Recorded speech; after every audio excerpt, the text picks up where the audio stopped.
Chapter 644. The sound of the final blow was still echoing in the snowy night. The entire forest of wandering reverberated with the sound of the final blow. The members of Divine Dragon Alliance and Army were dumbfounded. The boss was about to die in their hands, but someone else managed to steal the final blow. The eyes of the members of Divine Dragon Alliance and Army turned crimson red. Their faces contorted in anger. They had completely forgotten that they were the ones who stole the boss from the other guilds. Under the fir tree, Wu Yin carried the Heaven Gazer on his back. He did not even look at the members of Divine Dragon Alliance and Army. He opened up his personal interface and tapped on his inventory. A diamond-shaped golden pedestal appeared in his hand. At the center of the golden rhombus-shaped pedestal was a blue circular crystal. Weighing the item in his hand, Wu Yin tapped on it, and the item's information popped up in front of him. Let me see. Saint Crystal of Soul Return. Resurrection item. Can be used within 10 seconds of the target player's death. After using it, the target player will be given a chance to resurrect. What the hell? There's a time limit. The sound of someone reading aloud echoed in the silent snowy night. It was heard by every player in the area. The players who were still in a daze looked at the Saint Crystal of Soul Return in Wu Yan's hand. Their eyes were burning with desire. The news that the special boss that would only appear tonight would drop resurrection items was doubtful in the eyes of the players who knew about it. The reason was that once they died in the game, their bodies in the real world would die at the same time. Could it be that items in the game could resurrect the dead in the real world? Of course, that was impossible. However, since the news was spread, it would not be without reason. It might actually be possible. That was why all the major guilds sent their people to meet this so-called special boss. Now that the special boss was finally dead, the resurrection item dropped. Although there was a time limit to the resurrection target's death, the resurrection item was real. A resurrection item. Everyone stared at the Saint Crystal of Soul Return in Wu Yan's hand. Asuna, Suda, and Klein were the same. Only Kirito looked away after a glance. It was as if he did not care about it all. Wu Yan, who was in the center of everyone's attention, put the Saint Crystal of Soul Return in his inventory and walked towards the exit. The members of Divine Dragon Alliance and Army looked at each other. They could not resist the greed in their hearts and surrounded Wu Yan. Asuna, Kirito, Suda, and Klein's expression changed. So they're going to rob it? Suda's voice. Idiot. Hey, shouldn't he help him? Klein elbowed Suda. We can't let him kill the Divine Dragon Alliance and the Army, can we? It'll cause a lot of trouble. Asuna and Kirito were reminded of Wu Yan's declaration during the first floor boss strategy meeting a year ago. Their expression turned heavy. If Divine Dragon Alliance and Army got slaughtered by Wu Yan, it'll cause a huge uproar in SAO. The speed of clearing Aincrad will drop by a few notches. Those guys are annoying, but they're not at the point where they need to pay with their lives. They can't let that happen. Enough is enough. Asuna led the members of Knights of the Blood forward. She broke through the encirclement of Divine Dragon Alliance and Army and stood between Wu Yan and the two guilds. The boss battle is over and the resurrection item has been dropped. There's no point in fighting anymore. Asuna said loudly, "Do you really want to sacrifice your life for something other than the boss battle?" Vice Leader, the leader of the Divine Dragon Alliance, stepped forward and he pointed at Wu Yan, who looked like he didn't notice anything amiss. He's not part of the clearers. The rules don't apply to him, right? That's right. Army's leader also stepped forward and glanced at Wu Yan. He's not part of the clearers, Vice Leader. The rules don't apply to him, otherwise we won't accept it. You won't accept it? Asuna leaned to the side. Her voice was filled with disgust. Then who should we accept it? You're the one who stole their boss, right? You can't say that, Vice Leader, Army's leader said with a righteous tone. In order to free the players trapped in SAO, the resurrection item should be used to help the clearers. Isn't that the most helpful? Asuna was speechless. She stared at the leader of the army with her chestnut-colored eyes. The leader of the army actually puffed out his chest shamelessly and put on a righteous expression as if the truth was on his side. Yo, that's some big talk. Suda, Klein, and Moonlit Black Cats and Furinkazan walked over and stood next to Asuna. So you're saying that we have to make sacrifices to save the players? Klein curled his lips. Then why did the army choose to rest after the casualties? Shouldn't you be at the front line, even if you have to sacrifice the last man in your army to save the players? You, army's leader, choked. Divine Dragon Alliance's leader saw that army's leader was shocked and decided to be rude. In short, we won't retreat until he hands over the resurrection item. Then I'll make it clear. Suda waved his hand and announced loudly. We, Moonlit Black Cats, will stand on your side. Asuna and Klein didn't say anything, but they didn't step aside either. They stood in front of Wu Yin. It's obvious that they want to support him. Kirito, who was standing on the side, saw this scene and frowned deeply. This is going to be troublesome. Knights of the Blood, Moonlit Black Cats, Furin Kazan, Divine Dragon Alliance, and the Army. These 5 guilds were not only the top guilds in SAO, but also the main force of the clearers. Without them, clearing Aincrad would become a never-ending dream. If these 5 guilds were to cause a ruckus here, the clearers wouldn't be disbanded, but it would definitely affect the clearers. At least, it would greatly slow down the progress of the clearers. Wu Yin, who has been watching from the sidelines, suddenly smiled. It's a very evil smile. You want to rob us? His words silenced all the players in the room. Wu Yin walked past Asuna, Suda, and Klein.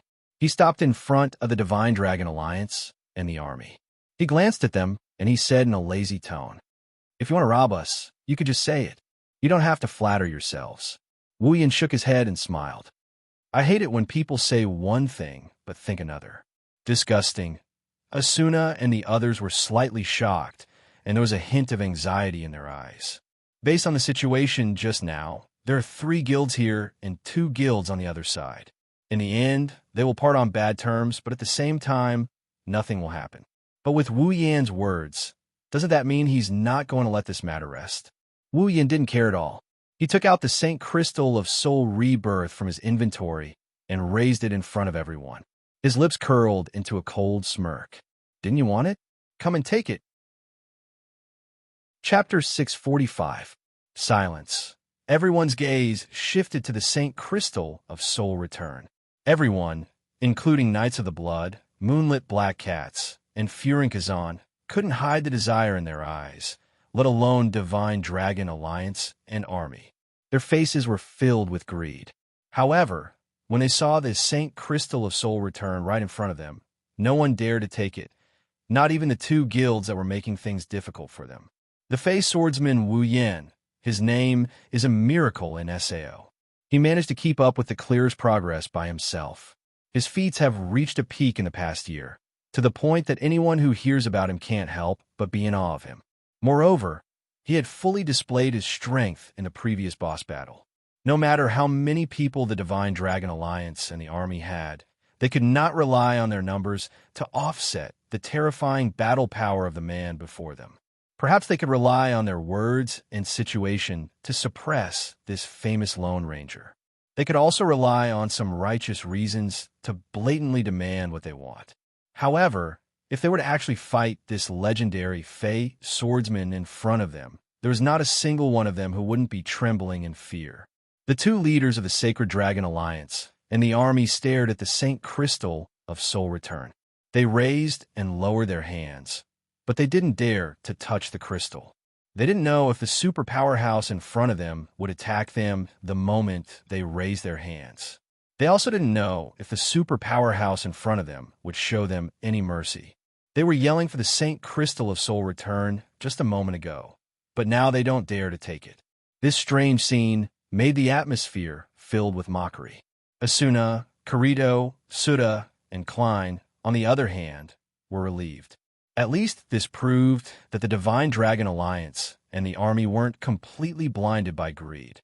Asuna walked to Wu Yan's side and whispered in his ear, "All right, don't push too hard, or they might actually attack." Wu Yan curled his lips. He wanted to tell Asuna that he doesn't care if they attack or not, but he saw Asuna's serious expression and her eyes were a bit erratic. He smiled and rolled his eyes. He wanted to tease her. That. Wu Yan tilted his head and pretended to be confused. "Who are you?" Asuna's expression stiffened. Her erratic eyes turned into anger.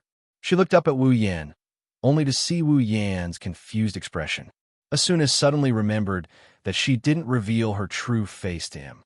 She pursed her lips and turned her head away. I'm Asuna. Asuna? Wu Yan held back his laughter and asked again, Who is Asuna? This time, not only Asuna, but Kirito, Suda, Klein, and the other two guild leaders also had a weird expression. Asuna, the Flash, the vice leader of Knights of the Blood, one of the top 5 most beautiful women in SAO. He doesn't even know who she is? Asuna was furious. She leaned in front of Wu Yan and pointed at his chest. I say, even if you don't know my name, you should at least know my voice. Am I not enough for you to remember me for a year? Calm down. Calm down. Wu Yan took a step back, and he awkwardly pushed his hand away. I remember now. I remember now. Asuna snorted coldly. She finally calmed down. He was the one who left the deepest impression on her in SAO, but he didn't remember her at all. It would be strange if he didn't remember her. Wu Yan smirked when he saw Asuna's angry expression. He said something that almost made Asuna explode. You're that cloaked girl, right? Cloaked girl. Asuna clenched her fists. Her body trembled with anger. She took 2 deep breaths to calm herself down. Ah, that's right. I'm that cloaked woman. Asuna gritted her teeth and said, Thank you for remembering me. Well, you're welcome. Asuna turned around and stared at Wu Yan's face. If looks could kill, Wu Yan would have died a few times already. Hey, are you kidding me? Klein said to Kirito. We're in the middle of a war. What are they doing? Flirting? Who knows? Kirito's mouth twitched. Maybe all powerful people are weird like that. Suda glanced at Kirito. It's obvious that he's one of those weird and powerful people. Kirito couldn't help but look away. Wu Yan put the Saint Crystal of Soul Return back into his inventory. Under everyone's shocked gaze, Wu Yan appeared behind the 2 leaders of Divine Dragon Alliance and Army. The 2 leaders broke out in cold sweat as they felt the pressure coming from behind them. Their faces paled. The members of Divine Dragon Alliance and Army retreated in horror. They didn't know when Wu Yan appeared next to them, but they couldn't even hold their weapons properly. If he attacked just now, gulp, the sound of saliva being swallowed could be heard, followed by a series of gasps. They now know that no one on their side can match Wu Yan's speed. Wu Yan turned his back to the 2 leaders and sighed. If you have time to waste on fighting, why don't you think about how to improve your own strength? Wu Yan started walking towards the exit. After all, strength is the only thing that can guarantee one's safety in this world. The Divine Dragon Alliance and Army didn't try to stop Wu Yan because they didn't have the confidence to do so. Suda shook his head. He's still as shocking as ever. Kirito said helplessly. He also left on his own. Well, that's good. Klein giggled. He looks like a strong person. Super cool. Asuna's jaw dropped as she watched Klein leave. Her heart tightened as she watched him leave. Once again, she left by herself. Asuna really wanted to stop Wu Yan and make him stay. She didn't know why, but she didn't want him to leave alone. Every time she looked at his back, she had a strong urge to chase after him.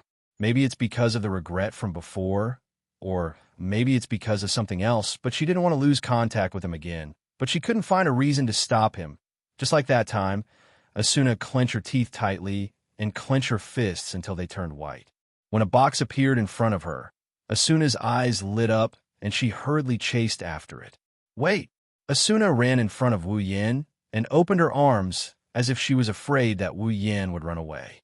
Wu Yan didn't know whether to laugh or cry. Fine, I'll wait.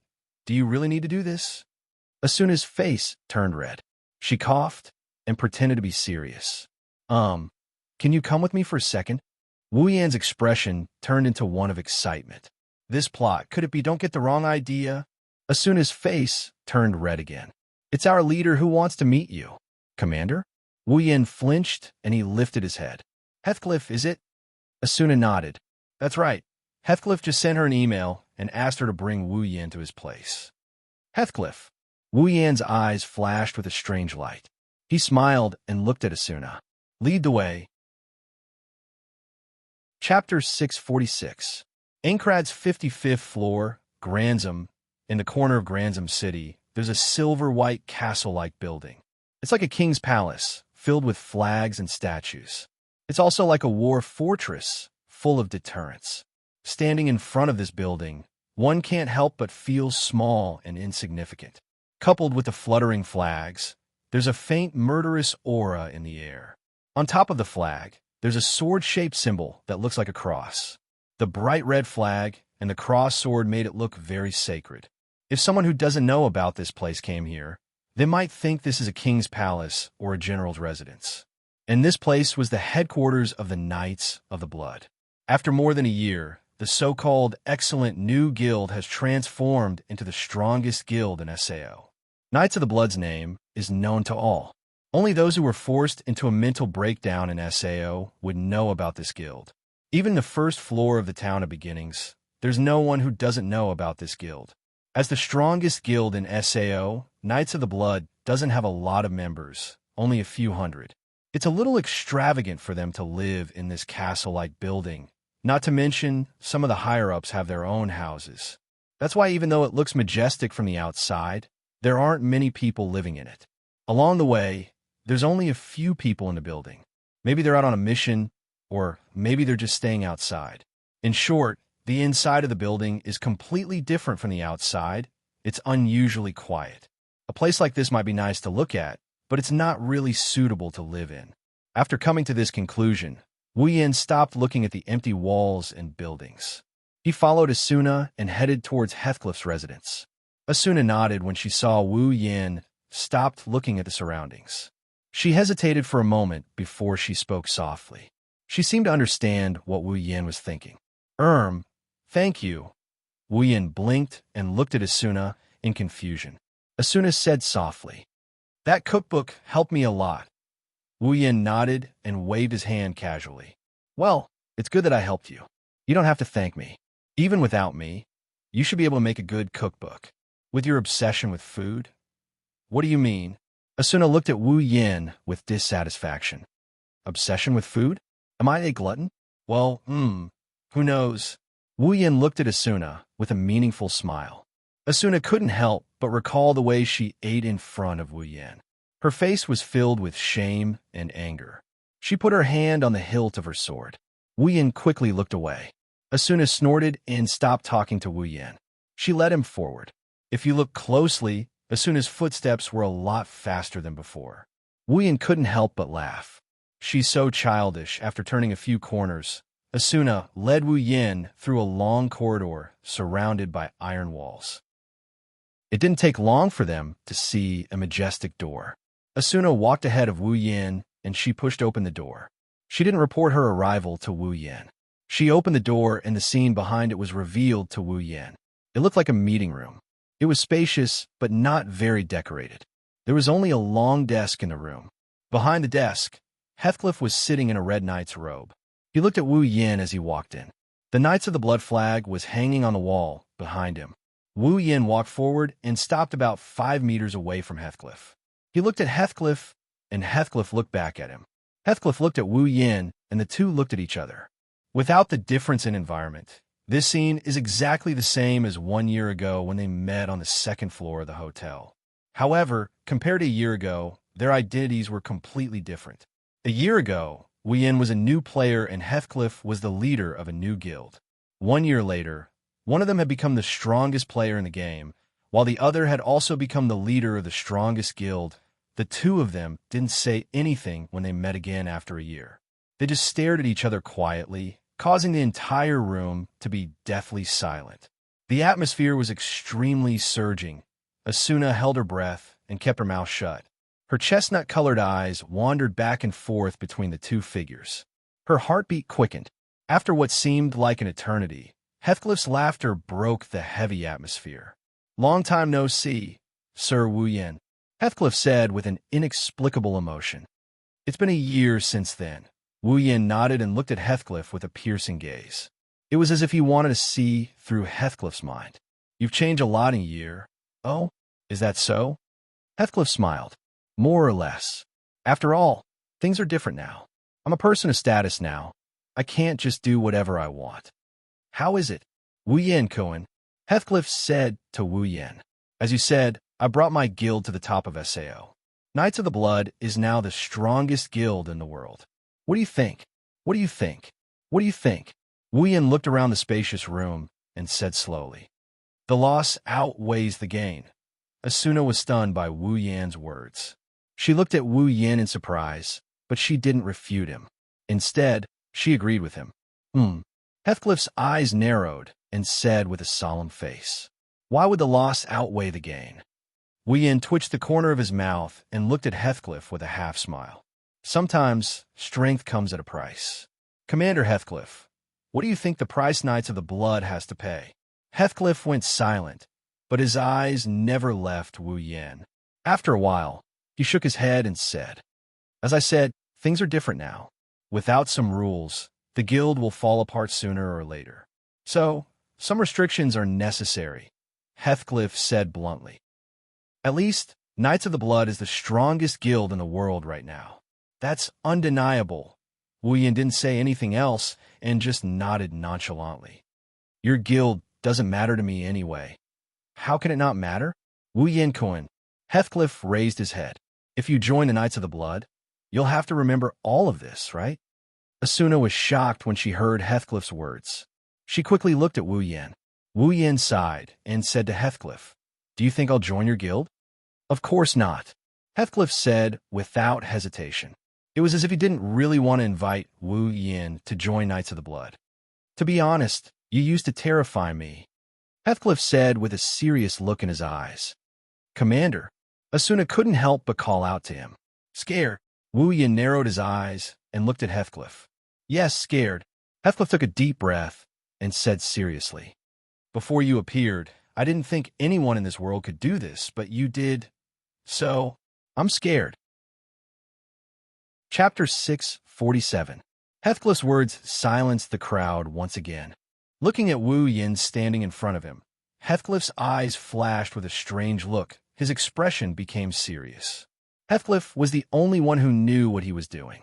Everyone thought that he was the leader of a top guild, the one who walked on the front line and helped the players in SAO out of their predicament. But all of that was just a facade. After all, his game ID is Heathcliff, but his real name is Kayaba Akihiko. Kayaba Akihiko is the one who created SAO and trapped nearly 10,000 players in the game, causing thousands of players to die within a year. As the creator of SAO, Kayaba Akihiko has unimaginable power because he's the administrator of the game. In this world, he's God. Even without his identity as Kayaba Akihiko, Heathcliff is still one of the top players in SAO. Even Kirito is weaker than him. It wouldn't be an exaggeration to say that he's the strongest player in SAO if Wu Yin didn't exist. That's why Heathcliff said that he's afraid. Yes, as the administrator of SAO, he's afraid because of the man in front of him. As the creator of this world, no one knows better than Heathcliff about the level of this world.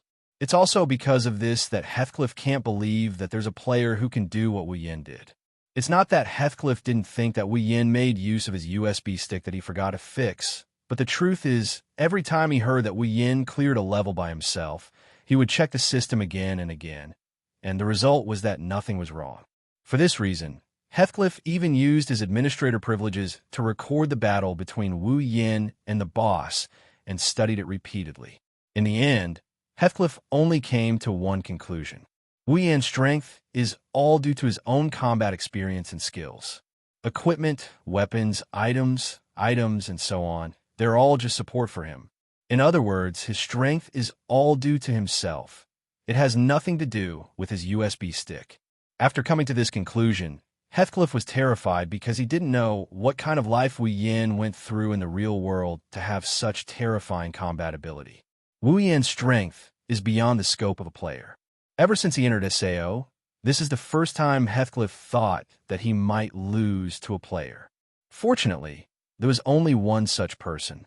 Otherwise, Heathcliff would have doubted the purpose of creating this world in the first place. Standing in front of Heathcliff, Wu Yin seems to have seen through Heathcliff's thoughts. Others might not know Heathcliff's true identity, but he did. It's not hard to guess Heathcliff's thoughts. Of course, Wu Yin didn't know that Heathcliff was trying to figure out his own origin in life. If he did, he would have laughed out loud and hid the infinite arm's refinement so that Heathcliff could fill in the blanks with his own imagination. Wu Yin shrugged and said with a smile, "You don't look scared at all, Commander." Heathcliff calmed himself down and suppressed the various guesses in his heart. He blurted out, "You don't understand the thing that I'm really afraid of." Heathcliff straightened his back, leaned back on his chair, and said to Wu Yin, "Even so, I still want to invite you to join the Knights of the Blood. Whether I'm scared or I know you won't join, I don't want to miss out on a super strong fighter like you." So, Wu Yin Kuan, think about it. Heathcliff didn't invite Wu Yin to increase the strength of the Knights of the Blood. For him, the Knights of the Blood is just a way to observe the movements of the players. Once he reaches the 100th floor, he will become the boss of the 100th floor and wipe out all the players he personally recruited. The real reason he invited Wu Yin is to keep an eye on Wu Yin's movements. After all, the person in front of him might be his biggest enemy. Wu Yin thought for a bit before he shrugged, with a helpless look on his face. "I'm sorry, but to be honest, I don't think joining the Knights of the Blood will help me in any way. So, I don't want to join the Knights of the Blood." Asuna opened her mouth as if she wanted to say something, but in the end, she didn't say anything. She lowered her head and seemed to be thinking about something. Heathcliff seemed to understand that Asuna wouldn't consider joining his guild. His expression was a little helpless.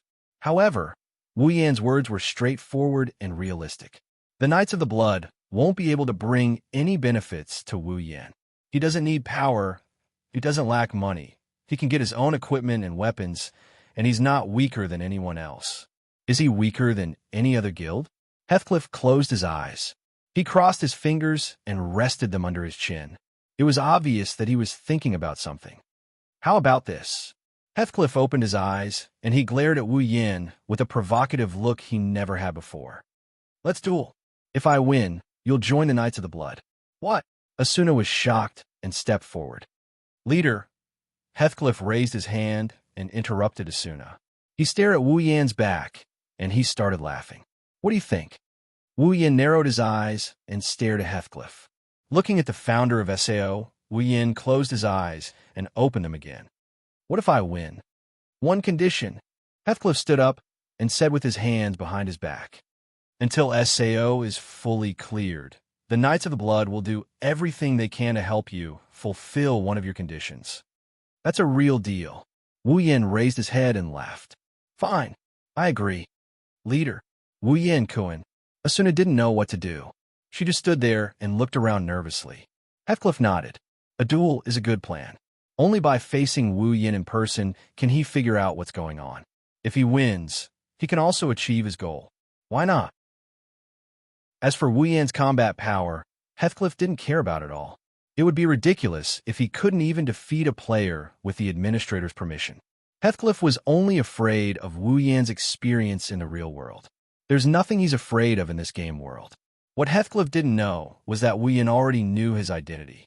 Since Wu Yin knew Heathcliff's identity and that he has the administrator's permission, he agreed to Heathcliff's request because he's confident that he can beat him.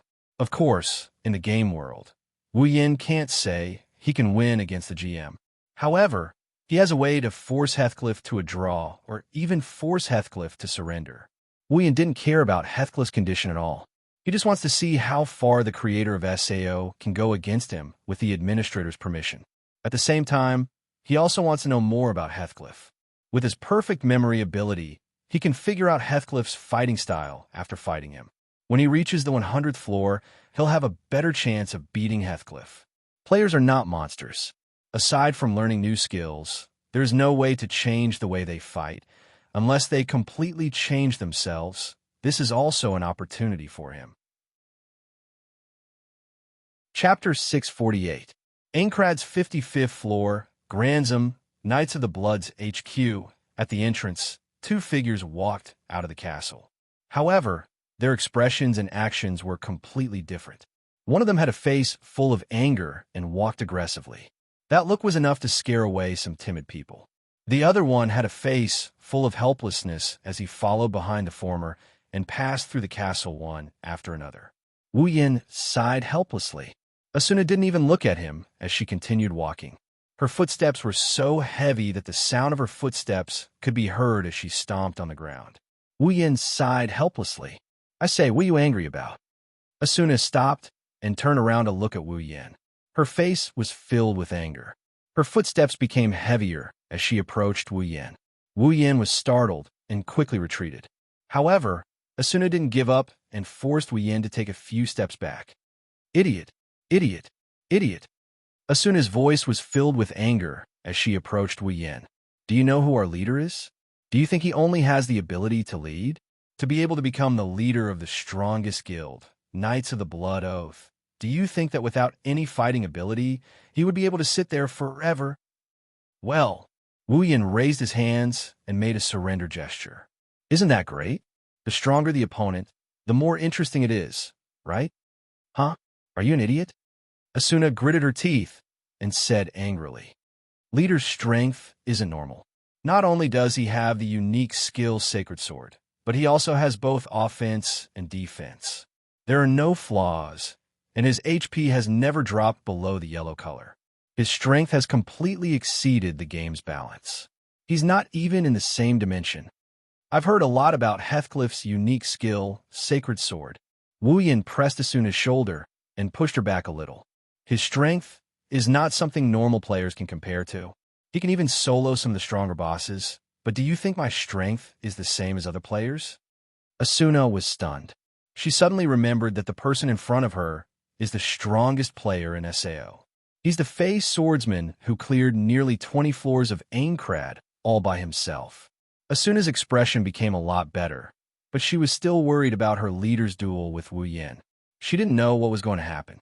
Maybe her leader can defeat Wu Yin and break Wu Yan's unbeatable record. Or maybe Wu Yin can defeat her leader and break his record of never dropping below yellow HP. No matter which side wins, it's a great honor. At the same time, no matter which side loses, the impact on SAO will be huge. What will happen in the end? Wu Yin rolled his eyes when he saw Asuna's mixed expression. Don't think too much about it. There's still 3 days until the duel. Don't worry about it. Be careful. You might lose all your hair. You won't lose your hair in SAO. It will grow back even if you cut it. Asuna muttered softly. If you don't change your appearance in real life, you won't change your appearance in SAO. Yes, yes, yes. Wu Yin walked past Asuna and walked out of the room. That's why you didn't get fat. It's good news for you. What did you say? Asuna turned around and ran behind Wu Yin. I'm not a foodie. Then who was the one who ate 2 burger steaks? Even I only ate 1, you little foodie. I was just hungry. You don't have to eat that much even if you're hungry. Are you going to say you were hungry for 2 to 3 months? That's right. That's right. I was starved for 2 to 3 months. Is that so? Wu Yin stopped abruptly. Asuna couldn't react in time, and she rammed into his back. Wu Yin turned around, and he smiled at Asuna. He reminded her. If I'm not mistaken, SAO was only a month old at the time. Asuna froze on the spot. Milady, did you not only starve for a month in SAO, but also in the real world? Wu Yin looked at Asuna with a strange expression. It was as if he was looking at a god who just escaped from a refugee camp. What a sad life you must have to starve for a month and still be able to survive. Wu Yin teased. You bastard. Asuna closed her eyes and clenched her fist. She slowly raised her hand, and her face turned red. Asuna didn't know if it was because of anger or embarrassment. He glanced at Asuna, who was scratching her head like a monkey because of him. Wu Yin quickly stopped himself from teasing her. He didn't want her to get angry out of humiliation. Who knows if she'll draw her sword on him or something. At that moment, Speechless changed the topic. Well, it must be because I'm too good at cooking that Miss Asuna lost her composure. Asuna bit her lips and shouted, Don't be too proud. That's because SAO was still in its early stages, and the skills of chef weren't developed yet. Now, my cooking skills are definitely better than yours. Oh, this time, Wu Yan's interest was piqued. He crossed his arms in front of his chest and looked down at Asuna.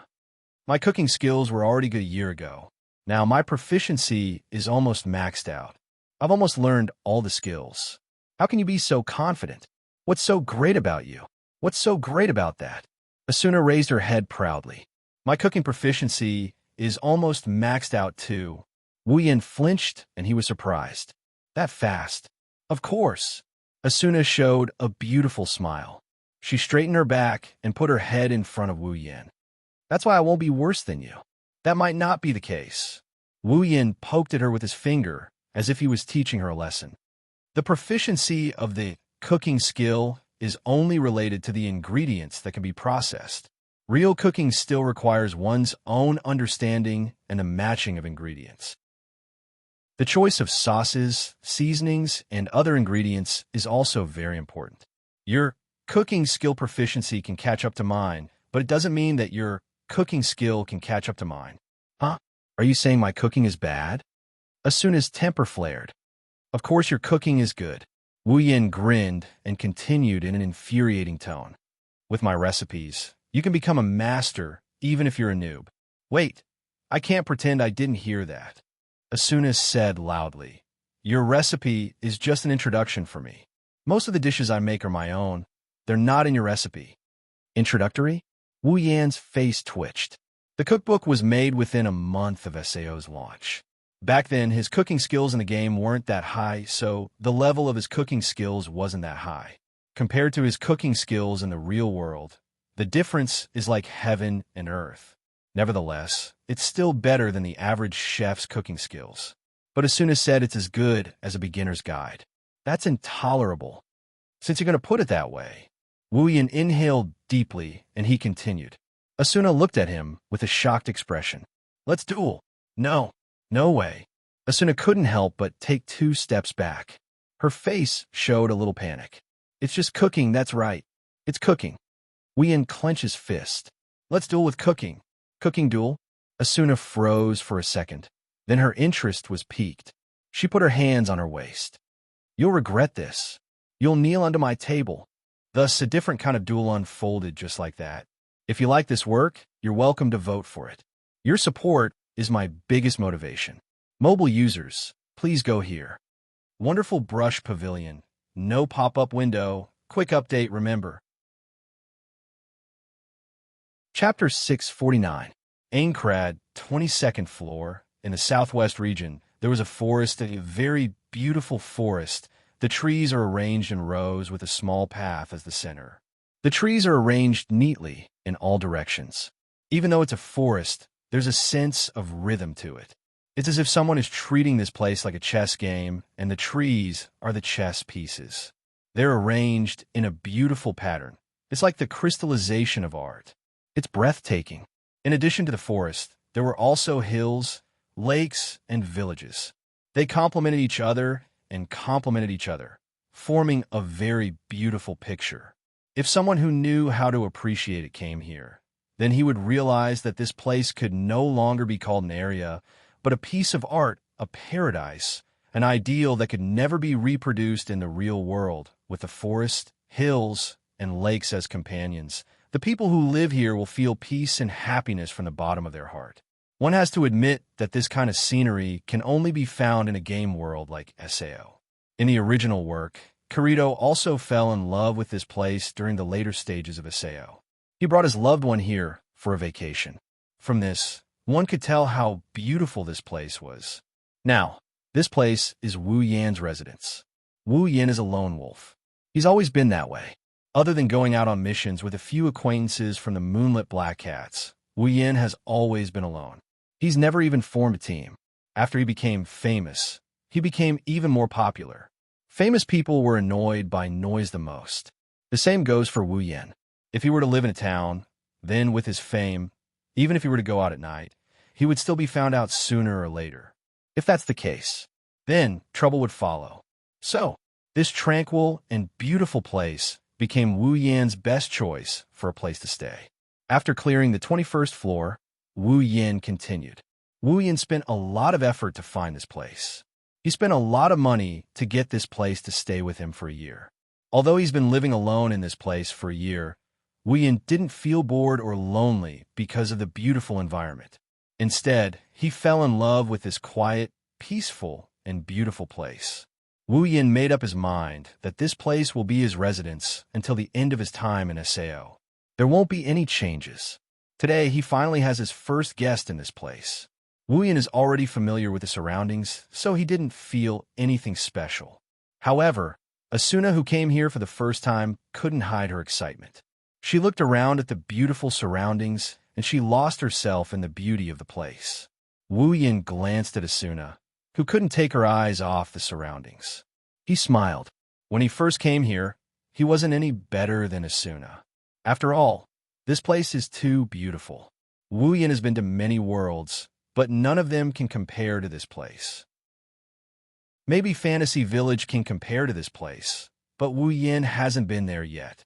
Since Asuna doesn't have her own place yet, she's still living in the Knights of the Blood's HQ.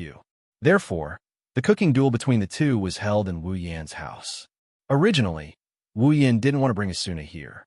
In the original work, this is the place where Asuna and Kirito stayed as newlyweds. Now that he's bringing Asuna here, Wu Yin had a strange feeling. Subconsciously, he didn't want to bring Asuna here, but they can't go to the Knights of the Blood's HQ for a cooking duel. In the end, Wu Yin had no choice but to accept his fate. Unlike Wu Yin, Asuna is curious about Wu Yan's residence. This is SAO's most mysterious and most powerful player's residence. No one has been able to find it in the past year. It's only natural for Asuna to be curious about this place. She didn't expect this place to be so beautiful. She was instantly captivated by the environment. The path in the forest was made of wooden planks. The two walked along this wooden path for quite some time. After 15 minutes, the end of the path appeared in their field of vision. In addition, there was a wooden villa located at the end of the path. That's Wu Yan's house. Looking at the wooden mansion getting closer and closer, Wu Yin chuckled and said to Asuna, "I'm honored to have you as the first guest here." First guest? Asuna reluctantly withdrew her gaze from her surroundings and looked at the mansion in front of her with a surprised expression.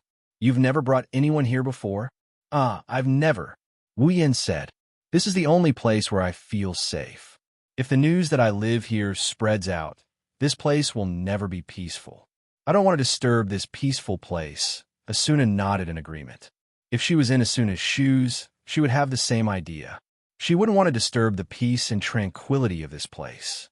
They walked along the path until they reached the end of the path.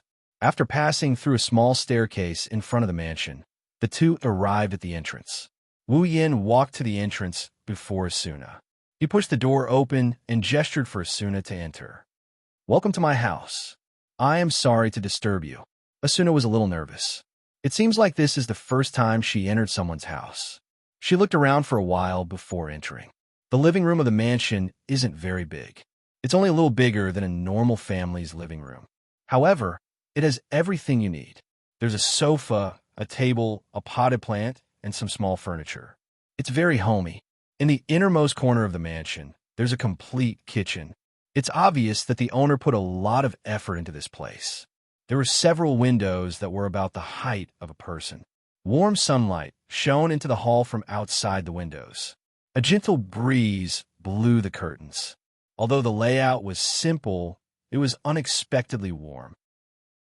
It made people who saw this scene unconsciously feel warmth flowing through their hearts. It was very moving. Asuna clasped her hands together and raised them in front of her chest.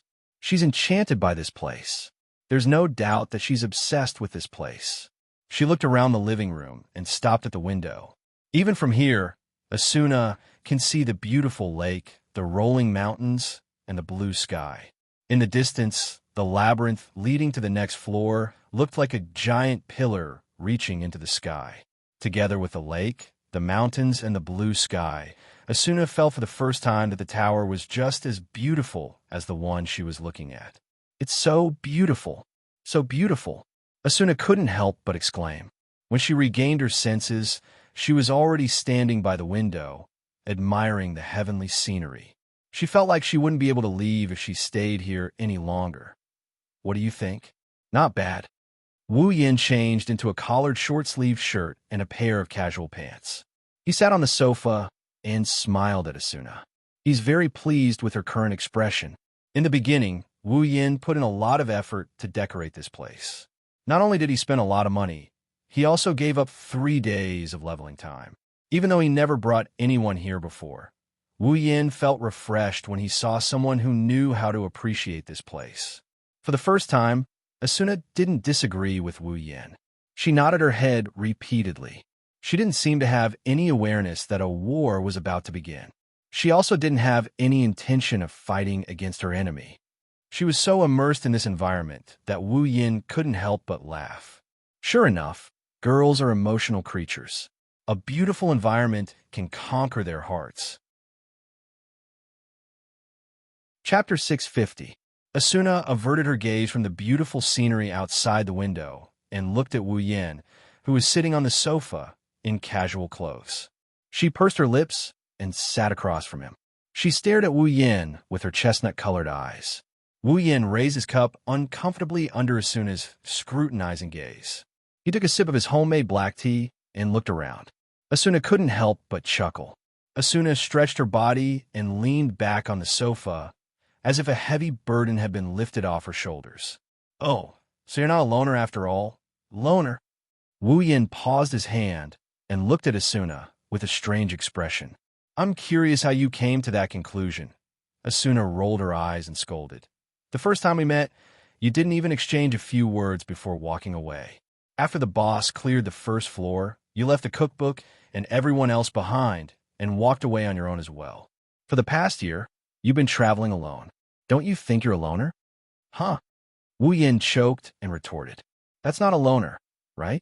It's normal for people to not talk much when they meet for the first time. It's not like they know each other that well. It's already very nice of him to give her a cookbook. As for loners, I'm not the only loner. That's why they are known as loners." Asuna pointed at Wu Yin with a firm tone. "You're the same." Hey, don't make it sound like I'm a loner," Wu Yin said with a bit of dissatisfaction. "I've dealt with people before, okay? Then please tell me." Asuna puffed up her chest and went straight to the bullseye. "Have you dealt with more than 10 people?" "Huh?" Wu Yin raised an eyebrow and looked at Asuna with a bit of uncertainty. "How do you know there aren't 10 people? By guessing?" "That's right." Asuna blinked. "It's just a guess. Did I say anything wrong, huh?" Wu Yin laughed dryly, then sighed and said awkwardly, "What's wrong with that?" Seeing Wu Yin's compromising look, Asuna smiled triumphantly, turned her head, and looked out the window. "However, now my impression of you has changed. Thank you so much." Wu Yin rolled his eyes at Asuna. Asuna placed a teacup in front of her and poured a cup of black tea into it. She didn't hold back and drank from the cup. Then he closed his eyes in satisfaction and looked at the black tea in the cup with joy. "It smells so good." Asuna leaned her head closer to Wu Yin. "What is it made of?" "Leaves from mangrove trees, and some juice from tricolored flowers." Asuna's cup was once again filled with black tea. "If you like it, you can take some back later, and I can give you the recipe." Asuna quickly nodded, as if she was afraid Wu Yin would change his mind. She drank another cup of black tea and said with emotion, "I thought you were a loner. I didn't expect you to know how to enjoy life." "Of course." Wu Yin looked out the window and said, "Only when I'm at home. That's when I feel like I'm alive." Asuna was stunned. Then she went silent. "Feeling alive," Asuna murmured with an unknown emotion. She glanced at Wu Yin with a complicated look in her eyes. For a long time, her priority was to conquer Asuna, and this was the first time she felt something like this. She felt like she was alive. So, this person in front of her has been living in this world for a long time, and he's much happier than she is. Wu Yin sensed the change in Asuna's mood, and the atmosphere became heavy. He scratched his cheek and changed the topic. "Well, it's about time to start." Wu Yin stood up from the sofa and looked directly at Asuna's face. Asuna's gloomy mood instantly disappeared, and her spirits were lifted. She stood up and raised her head with high fighting spirit. "Huh, come at me. You're full of confidence." Wu Yin shook his head and walked to the kitchen. "I hope you'll still have this fighting spirit later." "Fighting spirit? I'll always have it." After entering the kitchen, Wu Yin glanced at Asuna, who was changed into casual clothes and an apron. He swiped his hand across the air and opened his personal interface. He tapped a few times, and ingredients appeared on the table out of thin air. There's meat, vegetables, seasonings, and so on. There's a wide variety of ingredients, and it's not any less than what you would find at a restaurant. Asuna was stunned. She shrieked when she saw the shiny ingredients on the table. Wu Yin jumped in fright when he saw her. "What are you doing?" These. Asuna's hand trembled as she picked up one of the plates. She was flattered. "These ingredients, aren't they all rare ingredients?" "Oh, you're making a fuss because of this?" Wu Yin glared at Asuna. "What's there to be surprised about? It's not like these are OP equipment or weapons. They're just ingredients." You. Asuna turned her head around and gritted her teeth. "These ingredients are as expensive as high-level equipment. Do you know that?" I know, Wu Yin said, but he didn't seem to care. "I didn't buy these ingredients. I got them myself. What's there to be surprised about?" All of them." Asuna was shocked. She pursed her lips as if she couldn't accept the truth. "Really? Why don't I have such good luck? You must have cheated somehow." "If that's the case, then I'll just get S-rank rare ingredients." Wu Yin shook his head and didn't know whether to laugh or cry. "I've been hunting for ingredients for so long, but I've never gotten an S-grade ingredient." Asuna rolled her eyes at Wu Yin and snorted. "I don't know if anyone in SAO got an S-rank ingredient. If you got one, then you're cheating." "What are you talking about?" Wu Yin turned his head away. "I'll get one sooner or later anyway. I'm looking forward to it." Asuna didn't take Wu Yan's words seriously. Wu Yin took out a kitchen knife from his inventory and pointed it at Asuna. "Okay, I'll pay for today's ingredients. You can choose what you want." "Really?" Asuna excitedly took out a kitchen knife and looked at the ingredients eagerly. "I've never cooked with such precious ingredients before. After today's meal, I'm sure my cooking proficiency will increase a lot." "Then you'll have to thank me." Yes. The two of them looked at each other and smiled. Then they began to attack. The cooking process in SAO was very simplified, and it didn't take much time to cook a meal. For example, all you needed to do was to touch the ingredients with a kitchen knife, and the ingredients would be cut automatically. You didn't need to control the heat at all, because the kitchen utensils here had a timer function. All you needed to do was to set the timer in advance. This kind of cooking process would lose control of knife skills, heat control, and the like. The taste would drop by a few levels, but it wouldn't drop by too much. At the very least, using Wu Yin as an example, with his current cooking proficiency, he would be able to perform at least half of his real-world level. Asuna is also very talented in cooking. You can't see the difference in the knife and the temperature in SAO, but she's very good at choosing ingredients, seasoning, and so on. The entire cooking process is smooth. Her proficiency is comparable to Wu Yan's. She has the demeanor of a chef. The two's figures constantly overlapped in the kitchen. They were busy working together, and they looked like a warm family. They looked like husband and wife. The two didn't notice this at all. Wonderful brush pavilion, no pop-up window. Quick update, remember. Chapter 651. On the dining table in the hall, delicious-smelling dishes were placed one after another, covering the entire table. At a glance, the saliva-inducing light smoke filled the entire hall. Even though the smoke was emitted from the windows, it would soon be replaced by new smoke. Anyone who saw this scene would definitely drool and have a great appetite. Wu Yin and Asuna stood facing each other, one with his arms crossed and the other with her arms akimbo. They didn't even look at the dishes on the table. They just stared at each other. Electric currents flashed through their eyes as they stared at each other. It was as if a storm was brewing. Those who didn't know what was going on would think that these two had some kind of grudge against each other. At some point, the two of them spoke at the same time. 12. 9. The two numbers came out of their mouths at the same time, and when the other person heard it, their expressions changed. Wu Yin smiled proudly, while Asuna's face was filled with unwillingness. "Oomph," Asuna snorted and said, "The number of dishes isn't the deciding factor. The most important thing is the taste of the dishes." "You can't say that." Wu Yin, of course, wouldn't let Asuna erase his victory so easily. Sometimes, the number of dishes is also very important. If it can't satisfy the other person's stomach, then it's useless no matter how good it is. Cooking exists for the sake of filling one's stomach. You just cooked 3 more dishes than me. What's the big deal? At least this proves that I beat you. No way. The deciding factor is the taste of the dishes. Then I'll count it as my victory. You bastard, I'll definitely be the winner later. Wrong. If I can beat you once, then I can beat you twice. I won't let you continue being so arrogant. Oh, is that so? You'll admit defeat later. After a round of verbal sparring, the two of them no longer only had electric currents colliding, even the background was covered in flames. A volcano rose between them and erupted, indicating the intensity of the battle between Wu Yin and Asuna.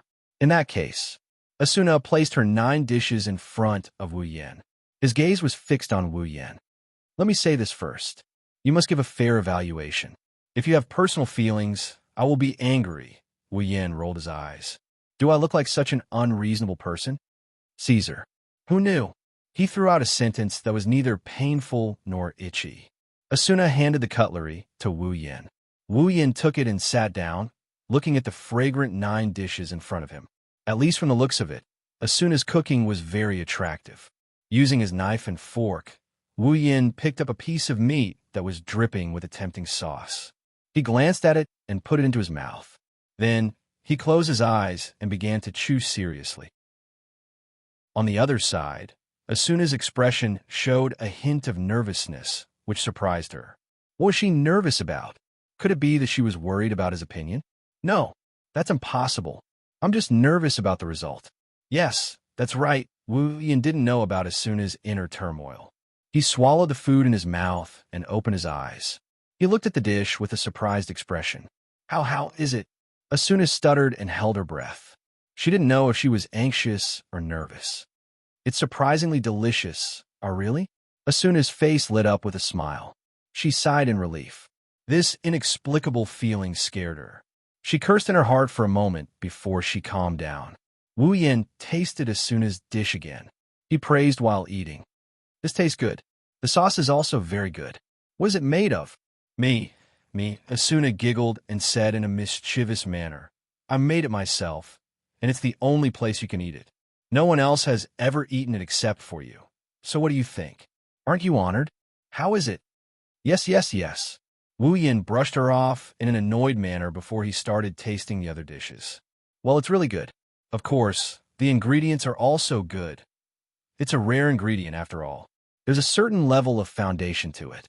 Plus, it's specially made, so the taste is a lot better. Asuna didn't deny it. After all, rare ingredients were very precious. She rarely used rare ingredients in her cooking, and even if she did, it was very limited. Not to mention, all of her dishes were made with rare ingredients, which was unimaginable in the past. Sitting across from Wu Yin, Asuna watched as Wu Yin tasted her dishes. Her expression softened. She rested her chin on one hand and smiled. Her heart melted as she watched Wu Yin eat. It didn't take long for Asuna's 9 dishes to be eaten by Wu Yin. The smile on Asuna's face grew wider and wider. She couldn't hide her joy. How is it? My dish. Asuna raised an eyebrow and hooked her finger at Wu Yin provocatively. It's not personal. Wu Yin closed his eyes and pondered for a moment. 90 points. Asuna puffed up her cheeks. How come it's only 90 points? It's fine. Those with culinary skills tend to have high standards. The higher the cooking skill, the higher the standards. Wu Yin leaned to the side, and he continued. 90 points is already not bad. Asuna turned her head and muttered. At least you have a reason. The conditions are the same. Aren't you a chef too? Wu Yin shook his head and chuckled. Come on, now it's my turn. Wu Yin stood up and cleaned up his empty plate before placing his dishes on the table. He said this while placing his plate down. I feel like I'm at a disadvantage. It's a bit cold. The taste will definitely drop. It's still steaming. Asuna smiled. If it's not completely cold, the taste won't fade much. I don't care. I'm confident I can beat you even if it's cold. You're just bragging. Wu Yan's words became more and more hollow as he placed his dishes on the table. In the end, Asuna didn't say anything because she didn't have time to talk. She focused all of her attention on the dishes in front of her. Placed in front of Asuna were 12 dishes that could be called works of art. They were placed on a very ordinary plate, but the dishes weren't as simple as the ones on the plate. Instead, they were arranged into exquisite patterns, as if they were engraved on the plate. It was a stunning sight to behold. Wisps of steam rose from the exquisite combination of dishes. The rich aroma, coupled with the visual impact of the dishes, made Asuna's mouth water. If she were to try the taste as well, Wu Yan's lips curved up when he saw Asuna staring at the dishes. "What's wrong? You admit defeat?" Asuna was startled, and when she came back to her senses, she blushed and turned her head away. "I won't admit defeat. It's just a little prettier. The important thing is, I know the taste." Wu Yan grinned. "Then why don't you try it, Vice Leader?" "Fine, I'll try it." As if in a fit of pique, Asuna picked up a piece of delicious meat with her fork and put it in her mouth. Asuna's eyes widened as soon as she took a bite. Wu Yan snickered with confidence. "What do you think? Are you convinced?" "No, I'm not." Asuna tried to hold back her tears. Don't forget." Wu Yan interrupted her and looked straight into Asuna's eyes. "You don't have personal feelings." "Oh." Asuna whimpered.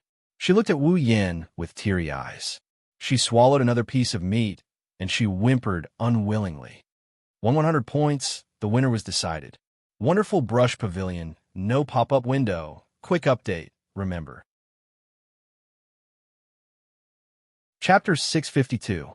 In the end, the winner of the cooking competition was Wu Yan, the cheater with the cooking expert ability. She turned her anger into appetite, and she gobbled up all 12 dishes Wu Yan put on the table. She ate until she collapsed on the sofa and couldn't stand up anymore. She's like a child. Wu Yan found this funny and annoying at the same time. He didn't know what to say, but he could only sigh in his heart. "You're a foodie," Asuna wanted to refute, but the words that came out of her mouth turned into a painful moan. She collapsed on the sofa again. Wu Yan smiled bitterly. "If you can't eat that much, why force yourself?" Wu Yan sighed.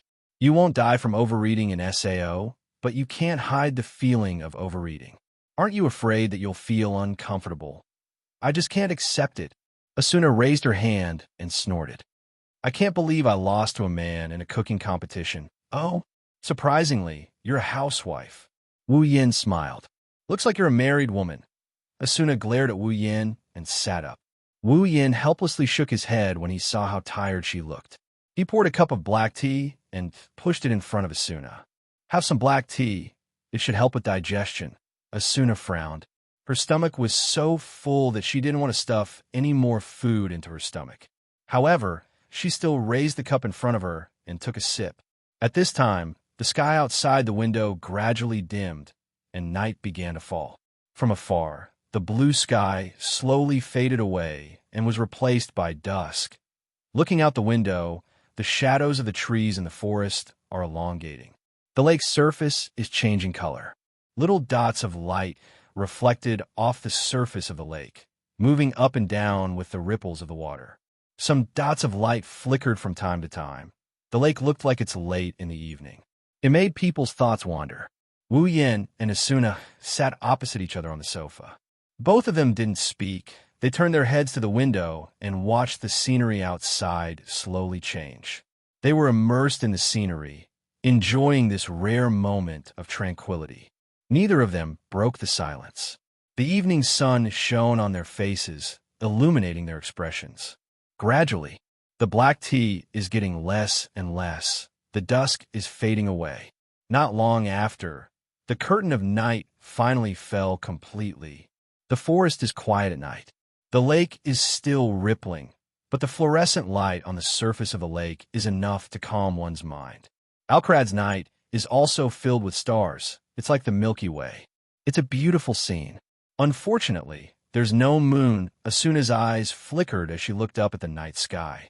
She held the cup of black tea in her hand, but she didn't drink it. After a long time, Asuna finally spoke. "Thank you for today." Wu Yan calmed down when he heard Asuna's voice. He smiled helplessly at Asuna. "You've been thanking me all day, Vice Leader. Just call me Asuna." Asuna rolled her eyes at Wu Yan and said with a complicated tone, "It's been a long time since I've been so fulfilled." "Fulfilled?" Wu Yan poured a cup of black tea and asked, "Aren't you known as the ghost of strategy? You've been on the front lines. Isn't that fulfilling?" "That's that kind of life." Asuna lowered her head, hiding her expression in the shadows. It's not fulfilling at all. Is that so? Wu Yin glanced at Asuna and said, I think it's okay. Asuna was stunned. She raised her head in surprise. She couldn't believe Wu Yin would say something like that. No matter what kind of life it is, it's still life. Wu Yin sighed and looked into Asuna's eyes. Forcing yourself to live is meaningless. You can only enjoy life when you face it. Enjoy? Asuna repeated the word with a mocking tone. How can this kind of life be considered enjoyment? That's why I said you're forcing yourself to live. Wu Yin looked at Asuna with a meaningful gaze. At least, this is the world we live in. Only people can adapt to the world. The world will never adapt to people. I'm sure you understand that. Asuna opened her mouth. She mulled over it for a bit before looking at Wu Yin. Don't you hate this world? Hate? Wu Yin shook his head. I might be annoyed, but I'll never hate it.